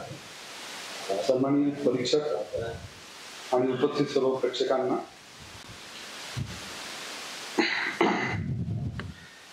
मद्रास राज्यातील रामेश्वर या छोट्या बेटासारख्या गावात एका मध्यमवर्गीय तमिळ कुटुंबात माझा जन्म झाला. माझे वडील जेनुलपती यांच्यापाशी ना फारशी संपत्ती होती ना शिक्षण, पण या उणिवांवर मात कर असे आंतरिक शहाणपण त्यांना लाभले होते. उदार विशाल असा दृष्टिकोन होता. माझ्या आईच्या आशयामाच्या रूपाने त्यांना आदर्श अनुरूप साथीदार लाभला होता. तिच्या हातून रोज किती जणांच्या पोटी अन्न जायचे हे मी सांगू शकणार नाही, पण आमच्या पंक्तीला कुटुंबातील माणसांपेक्षा बाहेरची माणसं अधिक संख्येने असायची. आजूबाजूच्या लोकांमध्ये एक आदर्श जोडपे असे वर्णन केले जाईल. वडिलांपेक्षा माझ्या आईचे कुळ अधिक तुच्छ मानले जात असे, कारण तिच्या पूर्वजांपैकी कुणाला तरी ब्रिटिशांकडून बहादूर अशी पदवी मिळालेली होती. मी सामान्य रूपाचा, लहान चणीचा अनेक भावंडांपैकी एक होतो. माझे आई वडील दोघेही उंच देखणे होते. 19व्या शतकात बांधलेल्या पिढीजात घरात आमचे वास्तव्य होते. विटा चुनखडीचे बांधलेले ते पक्क्या बांधणीचे घर रामेश्वरची मशीद असलेल्या रस्त्यावर होते. घर तसे मोठेही होते. माझे वडील साध्या राहणीचे भोगते होते. चैनीच्या महागड्या वस्तू कधी आमच्या घरी येत नसत, पण आवश्यक गरजा व्यवस्थित पुरवल्या जात. कपडे, अन्न, औषध पाणी बाबतीत कुणालाही त्यांनी कधी कमी पडू दिले नाही. माझे बालपण भावनिक, सांपत्तिक दृष्ट्या अगदी सुरक्षित, सुखाचे गेले असेच मी म्हणणार. मी माझ्या आई बरोबर स्वयंपाकघरात फरशीवर बसून जेवत असे. माझ्यासमोर केळीचे हिरवेगार पान ठेवून त्यावर अगदी प्रेमाने ती भाताचा ढीक वाढत असे. परंतु मसाल्याच्या वासाने घमघमणारे सांबार असायचे. एका बाजूला तोंडाला पाणी सुटेल अशी चमचमीत घरगुती लोणची असायची, तर दुसऱ्या बाजूला खोबऱ्याच्या स्वादिष्ट चटणीचा गोळा असायचा. रामेश्वरातील ऐतिहासिक पवित्र शिवमंदिर आमच्या घरापासून चालत गेले तर 10 मिनिटाच्या अंतरावर होते.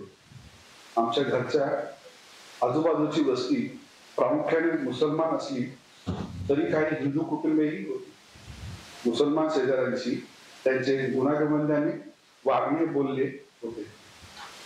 आमच्या वस्तीत एक जुनी मशीद होती.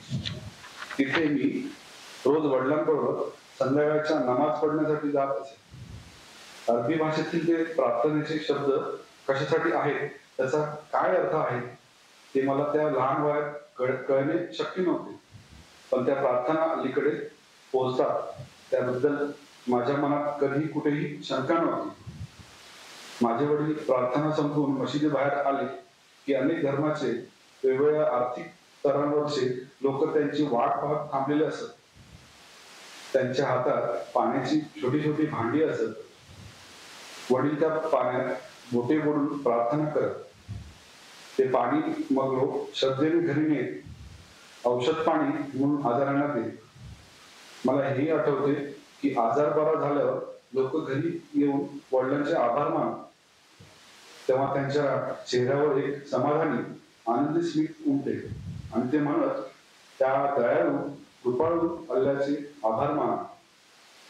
रामेश्वरच्या शिवमंदिराचे प्रमुख पुजारी पक्षी लक्ष्मण शास्त्री आणि माझे वडील एकमेकांचे चांगले मित्र होते. माझ्या लहानपणाचे एक चित्र स्पष्टपणे माझ्या मनपटलावर उमटलेले आहे. पारंपरिक मुसलमान पोशाखात माझे वडील आणि धोतर, पंचा, उपरणे अशा हिंदू वेशातील शास्त्रीजी असे दोघे मित्र दैवी कृपा, अध्यात्म, तत्वज्ञान अशा गंभीर विषयांवर मनपूर्वक चर्चा करत आहेत. मी मोठा झालो, प्रश्न विचारण्या एवढा समजूतदार झालो, तेव्हा वडिलांना मी प्रार्थनेतील शब्दांचा अर्थ विचारला. उत्तरादाखल ते म्हणाले, प्रार्थनेमध्ये, नमाज पढण्यामध्ये मूड असे काही नाही. एकत्र येऊन नमाज पडताना माणसातील भेदभाव नाहीसे होतात. संपत्ती, वय, जात, धर्म, वंश, शरीर सर्व काही विसरून आपण त्या अगाध दैवी विश्वशक्तीशी एकरूप होतो. धर्माबद्दलच्या, अध्यात्माबद्दलच्या दैवी कल्पना तमिळ भाषेत सोप्या करून सांगायची विलक्षण हतोटी त्यांच्याजवळ होती. एकदा त्यांनी मला सांगितलेले आठवते, प्रत्येक माणूस स्वतंत्रपणे दुसऱ्यांपासून वेगळा असतो, तरीही त्या सर्वांना बांधणारा एक दैवी अंश प्रत्येकात असतो.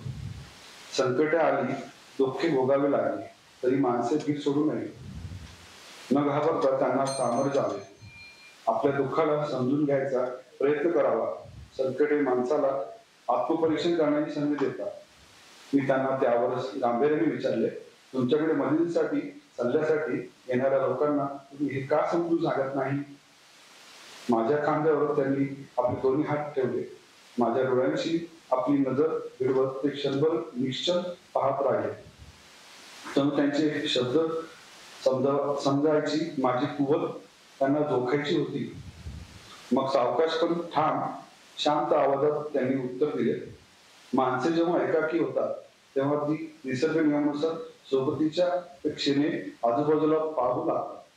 पुढ्यात जेव्हा संकट उभे राहतात तेव्हा कुणीतरी येऊन मदत करावी अशी अपेक्षा बाळगतात. समोरचे रस्ते बंद झाले असे त्यांना वाटते तेव्हा कुणीतरी वाट दाखवावी अशी त्यांची इच्छा असते. प्रत्येक संकट, नव्याने येणारे दुःख, अपेक्षा आपापल्या मदतीस शोधून काढायला समर्थ असते. धन्यवाद.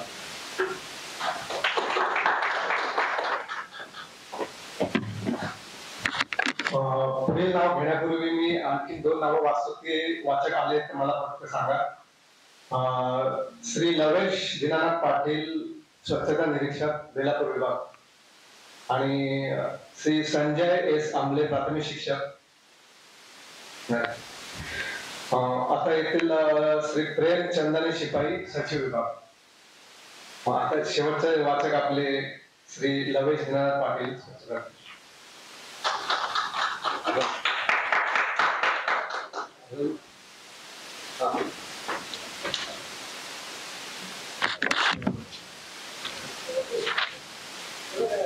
मी लवेश पुष्पलता दीनानाथ पाटील, स्वच्छता निरीक्षक, आपल्या समोर अभिवाचन करण्यासाठी उभा आहे. माझ्या अभिवाचनासाठी मी निवडलेले पुस्तक आहे एक होता कारवत. हेच पुस्तक का तर अभिवाचन स्पर्धेसाठी स्पर्धा संयोजन समितीने असे नमूद केले आहे की आत्मचरित्र नियमित जीवनाकडे बघण्याचा सकारात्मक दृष्टिकोन देतात, प्रेरणा देतात, आपल्याला समृद्ध करतात. या सर्वच निकषात बसणारे हे चरित्र जे वीणा गवणकर यांनी लिहिलेले आहे त्याचे नाव आहे एक होता कारवत. वीणा गवणकर लिखित या चरित्रात महानिर्वाणपर्यंत एकूण 16 प्रकरणे आहेत.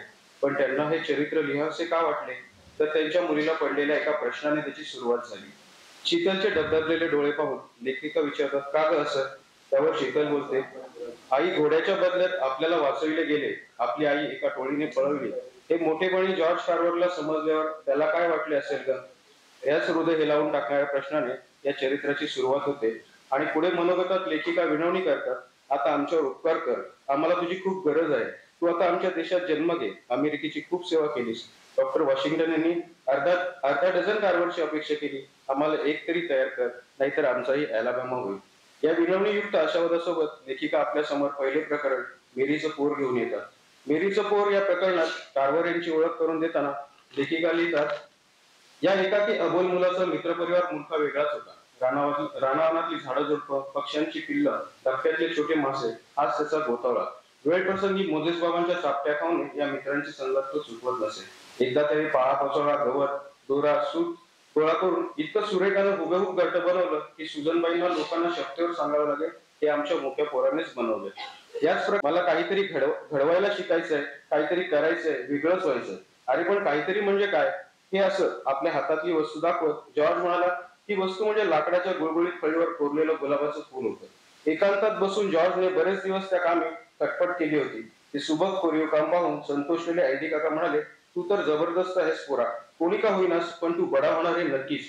निग्रो असल्या कारणाने जॉर्ज कार्वर यांच्या वाटेला संघर्ष हा 5वीला पोहोचलेला होता. लेखिका प्रारंभाचा शेवट या प्रकरणात जॉर्जला प्रवेश नाकारल्यानंतर आपल्याला सांगताना म्हणतात, चूक होती त्याच्या काळ्याच्या रंगाची, कृष्णवर्गीय निग्रो वंशाची, पण काही गोष्टी या विधी लिखित असतात आणि याचा प्रत्यय आपल्याला याच प्रकरणात एका घटनेने येतो. ओळखीचे असलेले डॅन ब्राऊन आणि जॉर्ज यांचा संवाद. हे लोक म्हणतात की तुला कॉलेजात शिकायची इच्छा आहे, मला वाटतं सिम्पसन कॉलेज हेच तुझ्यासाठी योग्य कॉलेज. Simpson college?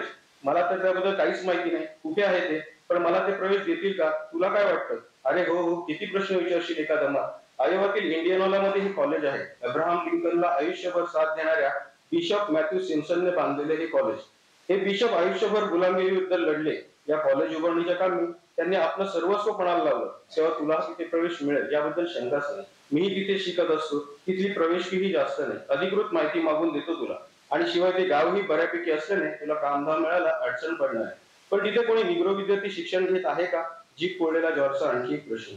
नाही, अजून तरी नाही, पण यामुळे फारसा फरक पडेल असं वाटत नाही. आयुष्यभर ज्या तत्वासाठी बिशप सिम्पसन झगडले त्या तत्वाविरुद्ध कॉलेजचे संचालक गेले तर ते भूत होऊन त्यांच्या मानगुटी नाही का बसणार? याच प्रकरणात का टस्किडी या गावात डॉक्टर वॉशिंग्टन यांनी क्रांती घडवली होती, परंतु उजाड पडत चाललेल्या अॅलाबामामध्ये त्यांना एका सहाय्यकाची गरज होती आणि इथेच त्यांना जॉर्ज कार्वर आठवले. त्या पत्रात ते लिहितात, मी तुम्हाला पैशाचं, उच्च पदाचं व कीर्तीचं आमिष दाखवू शकत नाही. पहिल्या 2 गोष्टी तुम्ही उपभोगत आहात, शेवटची तुम्ही कुठेही मिळवू शकाल यात शंका नाही. मी तुम्हाला या गोष्टी सोडायला सांगत आहे, त्यांच्याकडे पाठ फिरवायला विनवत आहे. त्याच्या बदल्यात मी तुमच्यावर काम, अविरत कष्ट आणि शतकानुशतक दारिद्र्याने गांजलेल्या गुलामीच्या चिखल्यात रुतलेल्या दलितांना उद्धरून त्यांना सुजाण मानव बनवण्याची कामगिरी सोबत. याच पत्राला कार्वर उत्तर देतात, ते सुद्धा केवळ 3 शब्दात, मी येत आहे. आपल्या कर्मभूमीत पोहोचल्यावर कार्वर यांच्या मनातील सगळे समज दूर होतात आणि आपल्याला किती मोठ्या आव्हानाला सामोरे जायचे याचा प्रत्यय देताना लेखिका लिहितात, प्रयोगशाळा नाही, वनस्पती नाही, बागा नाही, काहीच नसलेल्या ठिकाणी प्राध्यापक कार्वर रुजू झाले होते. जमिनीची, शेतीची आणि पर्यायाने तेथील जीवनमानाची उन्नती साधण्यासाठी त्यांना प्रयत्न करायचे होते. आपल्या संशोधनाची दिशा निश्चित करून घ्यायची होती. पण प्राध्यापक कार्वरांना लवकरच कळून चुकलं की टस्किडीच्या शाळेतील विद्यार्थ्यांनी अभ्यासक्रमातील कृषी विषय अत्यंत नावडता म्हणून खड्यासारखा बाजूला टाकला होता. किंबहुना बरेचसे विद्यार्थी शेती टाळण्यासाठीच टस्किडीला आले होते. त्यांना व्यापार, व्यवसाय, कारागिरी किंवा अशाच काहीतरी मान्यता पावलेल्या कलांचा अभ्यास करायचा होता. शेती काय कोणी सोम्यागोमी करू शकतो.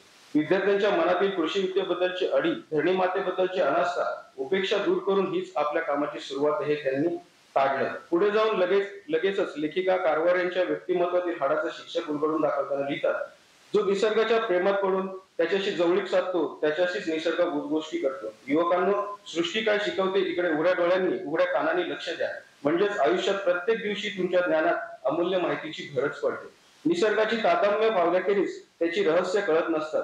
तुम्ही बँकेत किती माया जमवली आहे, तुम्ही पोशाख कशा करता हे तुमच्या यशाचं गमक मानू नका. तुम्ही समाजाची किती व कशी सेवा करू शकता त्यावर तुमच्या आयुष्याची सार्थकता अवलंबून आहे. मग साऱ्या वर्गावर आपली हसरी नजर फिरवून ते पुढे म्हणाले, चला वर्गाबाहेर पडा. आजवर कोणीच केला नसेल असा एक नवा उपक्रम हाती घ्यायचा आहे. आपल्याला आता गावात फिरून प्रत्येक अंगणात, परसात टाकून दिलेला भंगारमाळ गोळा करायचा आहे. फुटकी, भांडी, कुंडी, दिवट्या, चिमण्या, बाटल्या, डबे, अगदी जे मिळेल ते जमा करायचं आहे. आपल्याला एक प्रयोगशाळा उभारायची आणि त्यासाठी ही अशी उपकरणं जमवावी लागतात. असं म्हणून त्यांनी आपल्या पेटीतून आणलेली छोटी छोटी उपकरणं विद्यार्थ्यांना दाखवली. गुलामगिरीचे वास्तव किती भयानक होते हे सांगताना लेखिका गंगा आदिरे अंगणी या प्रकरणात लिहितात, अजूनही दक्षिणेत गुलामगिरी नैसर्गिक अवस्था मानली जाते. निग्रोला दुय्यम मानव म्हटलं जात होतं. मुक्ततेनंतरही निग्रोच्या सामाजिक स्थानात फरक पडला नव्हता. अजूनही त्यांना सार्वजनिक ठिकाणी, सार्वजनिक वाहनात, एवढंच काय सार्वजनिक भागांतही मजा होता. रस्त्यावरून जाणाऱ्या गोऱ्याला ओलांडणं किंवा आडवं जाणं या निग्रोंच्या गुन्ह्याला चापकाची शिक्षा मिळत होती. सामोऱ्या येणाऱ्या गोऱ्यासाठी त्याला रस्ता सोडून बाजूला व्हावं लागत होतं. स्वतःच्या हिमतीवर शिक्षण घेऊन नोकरी करणाऱ्या, व्यवसाय करणाऱ्या निग्रोचा होणारा उपमर्द ही तर नित्याचीच गोष्ट. कोणी अस्मिता दाखवू धजलं की पाठीवर असूल बसला. अजूनही निग्रोला श्रीयुक्ती व श्रीमती आपल्या नावामागे लावता येत नव्हतं. लावल्यास शिक्षा ठरलेली. चामडी सुटेपर्यंत चापकाचे फटके, पुन्हा न्याय मागण्याची सोय नाही. मागणार कुठे? न्याय देत ही गोऱ्यांचीच. कुठलंच संरक्षण नाही. मग चेहऱ्यावर उदास लाचार असो, कवचासारखं बाळगून जीव जगवण्याची केवळवाणी धडपड. दाक्षिणात्य म्हणत, आमच्या निग्रोंच्या चेहऱ्यावर नेहमीच हसू असतं. कोण म्हणतं गुलामगिरीत ते सुखी नाही. तीच नैसर्गिक अवस्था त्यांना मानवते. कार्वर यांची खरी ओळख आपल्याला लेखिका केमर्जिस या प्रकरणात करून देतात. शेंगदाणे या पिकावर नाक मुरडणाऱ्या शेतकऱ्यांना कार्वर यांनी कसे समजून सांगितले हे सांगताना लिहितात, मेकन काउंटीच्या 9-10 मान्यवर शेतकऱ्यांना डॉक्टर वॉशिंग्टन यांच्यातर्फे भोजनाचं निमंत्रण दिलं. शाळेतील विद्यार्थ्यांना हाताशी घेऊन प्राध्यापक कार्वरांनी जेवण रांधलं. सूप, कोंबडी, भाजी, पाव, कोशिंबीर, आईस्क्रीम, कुकीज, कॅन्डी आणि शेवटी कॉफी. भोजन फार रुचकर होतं. पाहुण्याने दिलखुलास जात दिली. प्राध्यापक कार्वरांनी गुपित फोडलं. जेवणातील एकूण एक पदार्थ भुईमुगापासून बनवलेला होता. अगदी कोंबडी सुद्धा खोटी होती. हळूहळू शेतकऱ्यांनी भुईमुगाविषयीची उदासीनता दूर होऊ लागली. आस्था वाढू लागली. टोळांची, किडीची भीती एका बाजूला आणि कारवारांचं अभय पीक दुसऱ्या बाजूला. शेतकऱ्यांनी सुरक्षित रस्त्याची निवड केली. शेवटी जाताना लेखिकेने बिर्जन कांगोच्या एका ओळीने चरित्राचा शेवट केला. ती ओळ, जगाने एक तपस्वी साधू पुरुष गमावला आहे, पण त्यांच्या इतका स्वर्गीय निद्रेवर दुसऱ्या कोणाचा अधिकार आहे? थँक्यू. धन्यवाद.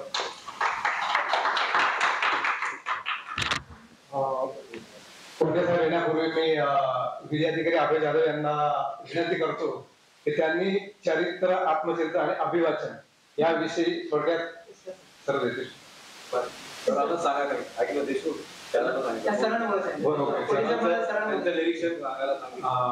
दिलेल्या नावांपैकी आणखी कोणाला बोलायचं असेल तर बोलू शकता.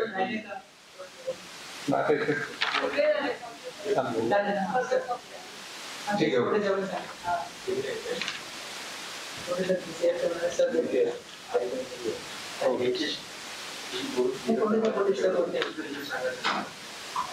सर आम्ही तुमच्याकडे रिझल्ट चालू मार्गदर्शन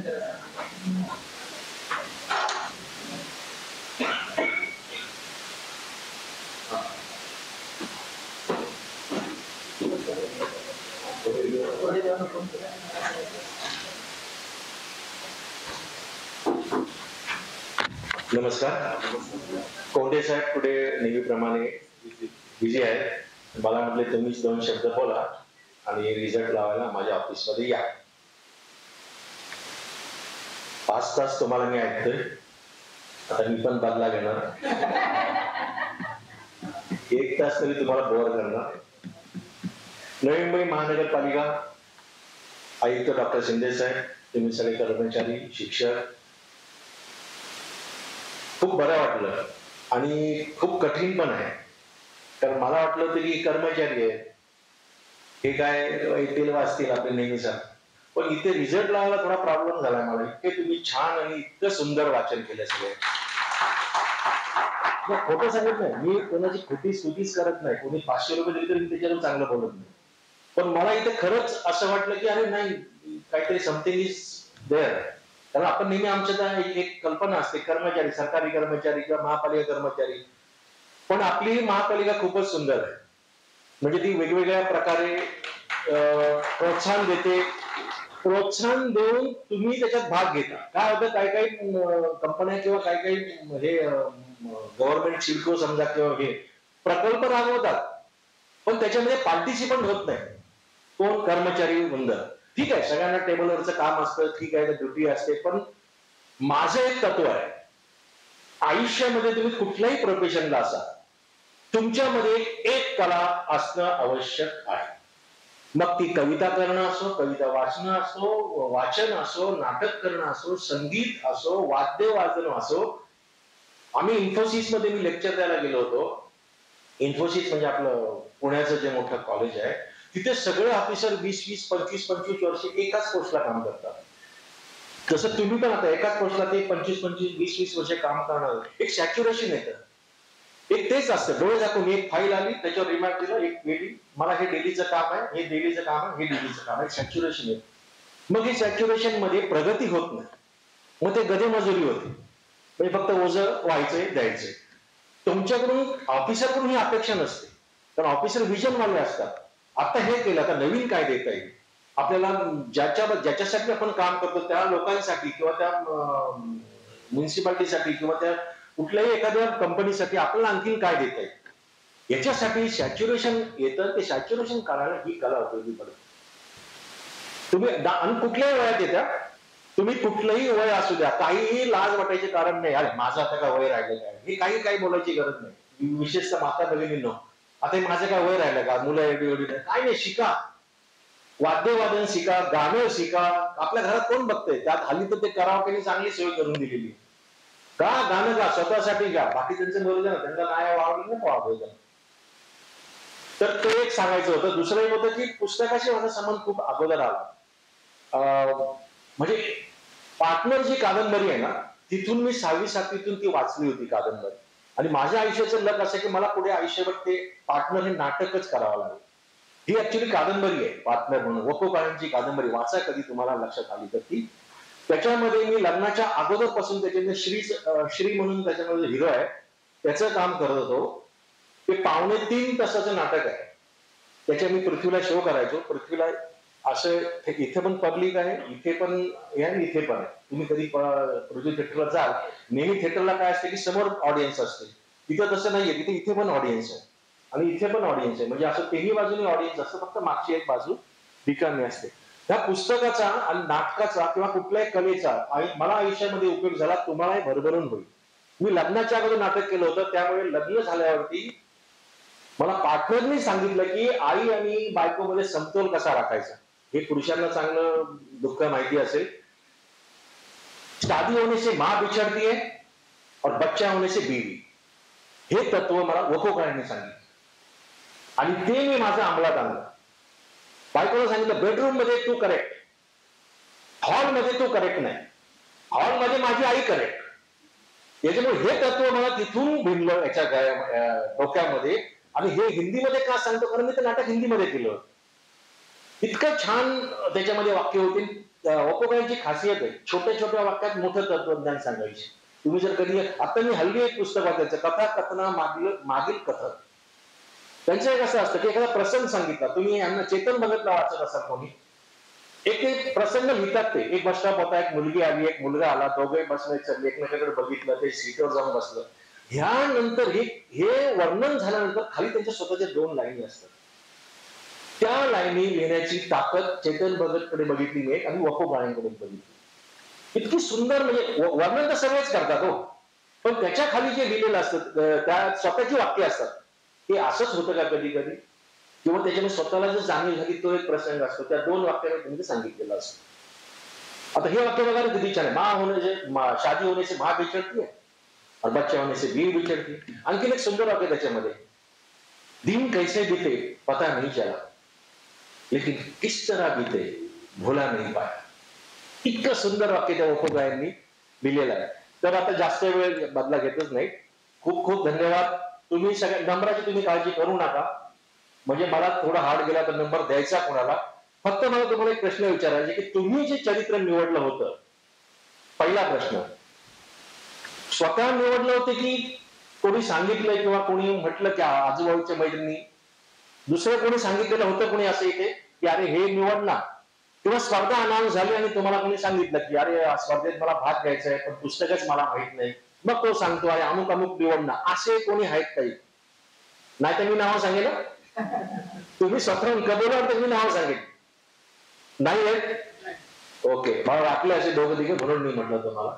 दुसरी गोष्ट, आपण जे पुस्तक निवडलं होतं किंवा आपण इथून मागे जे वाचत आलेलो आहे आतापर्यंत, तुम्ही वाचता, म्हणजे मी असं समजतो की तुम्ही सगळेजण पुस्तकं वाचता.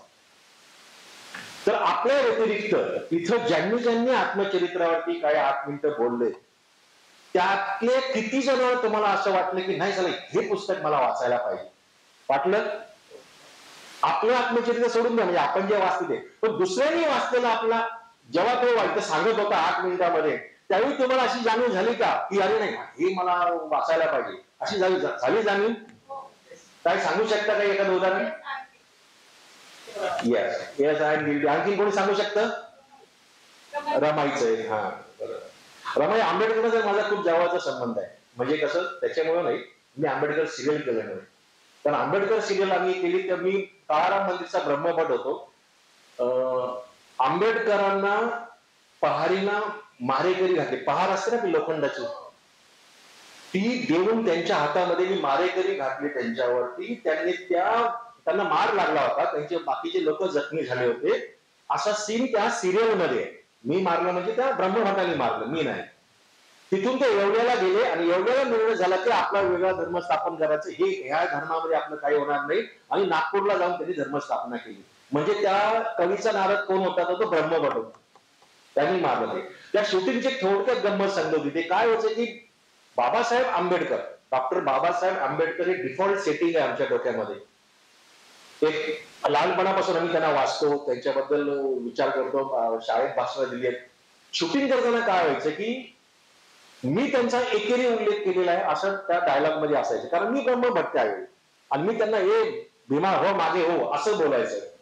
आता काय व्हायचं, 5-6 वाक्य ती असायची की ए तू इथून निघ, देवातून तू निघ. हे 2-3 वाक्य झालं की तिसरं वाक्य तुम्ही इथून निघा, तर डायरेक्टर बोलायचं कट.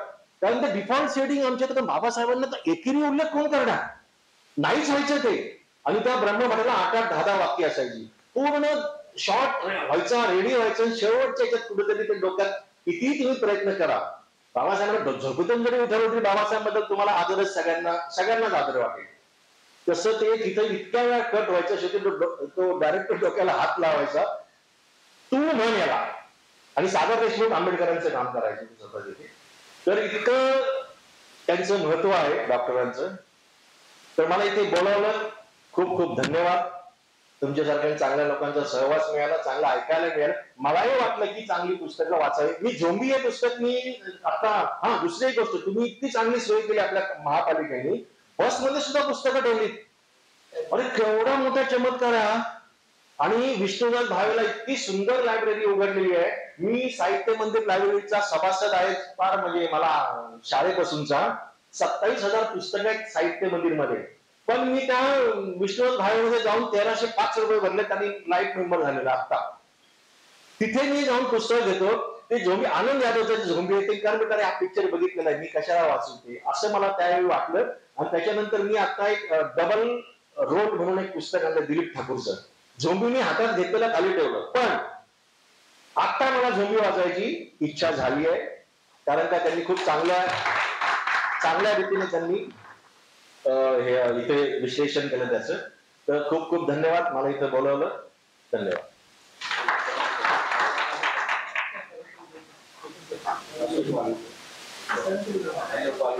रिझल्ट मला त्यांनी तिकडे जायला सांगितलंय, तिकडे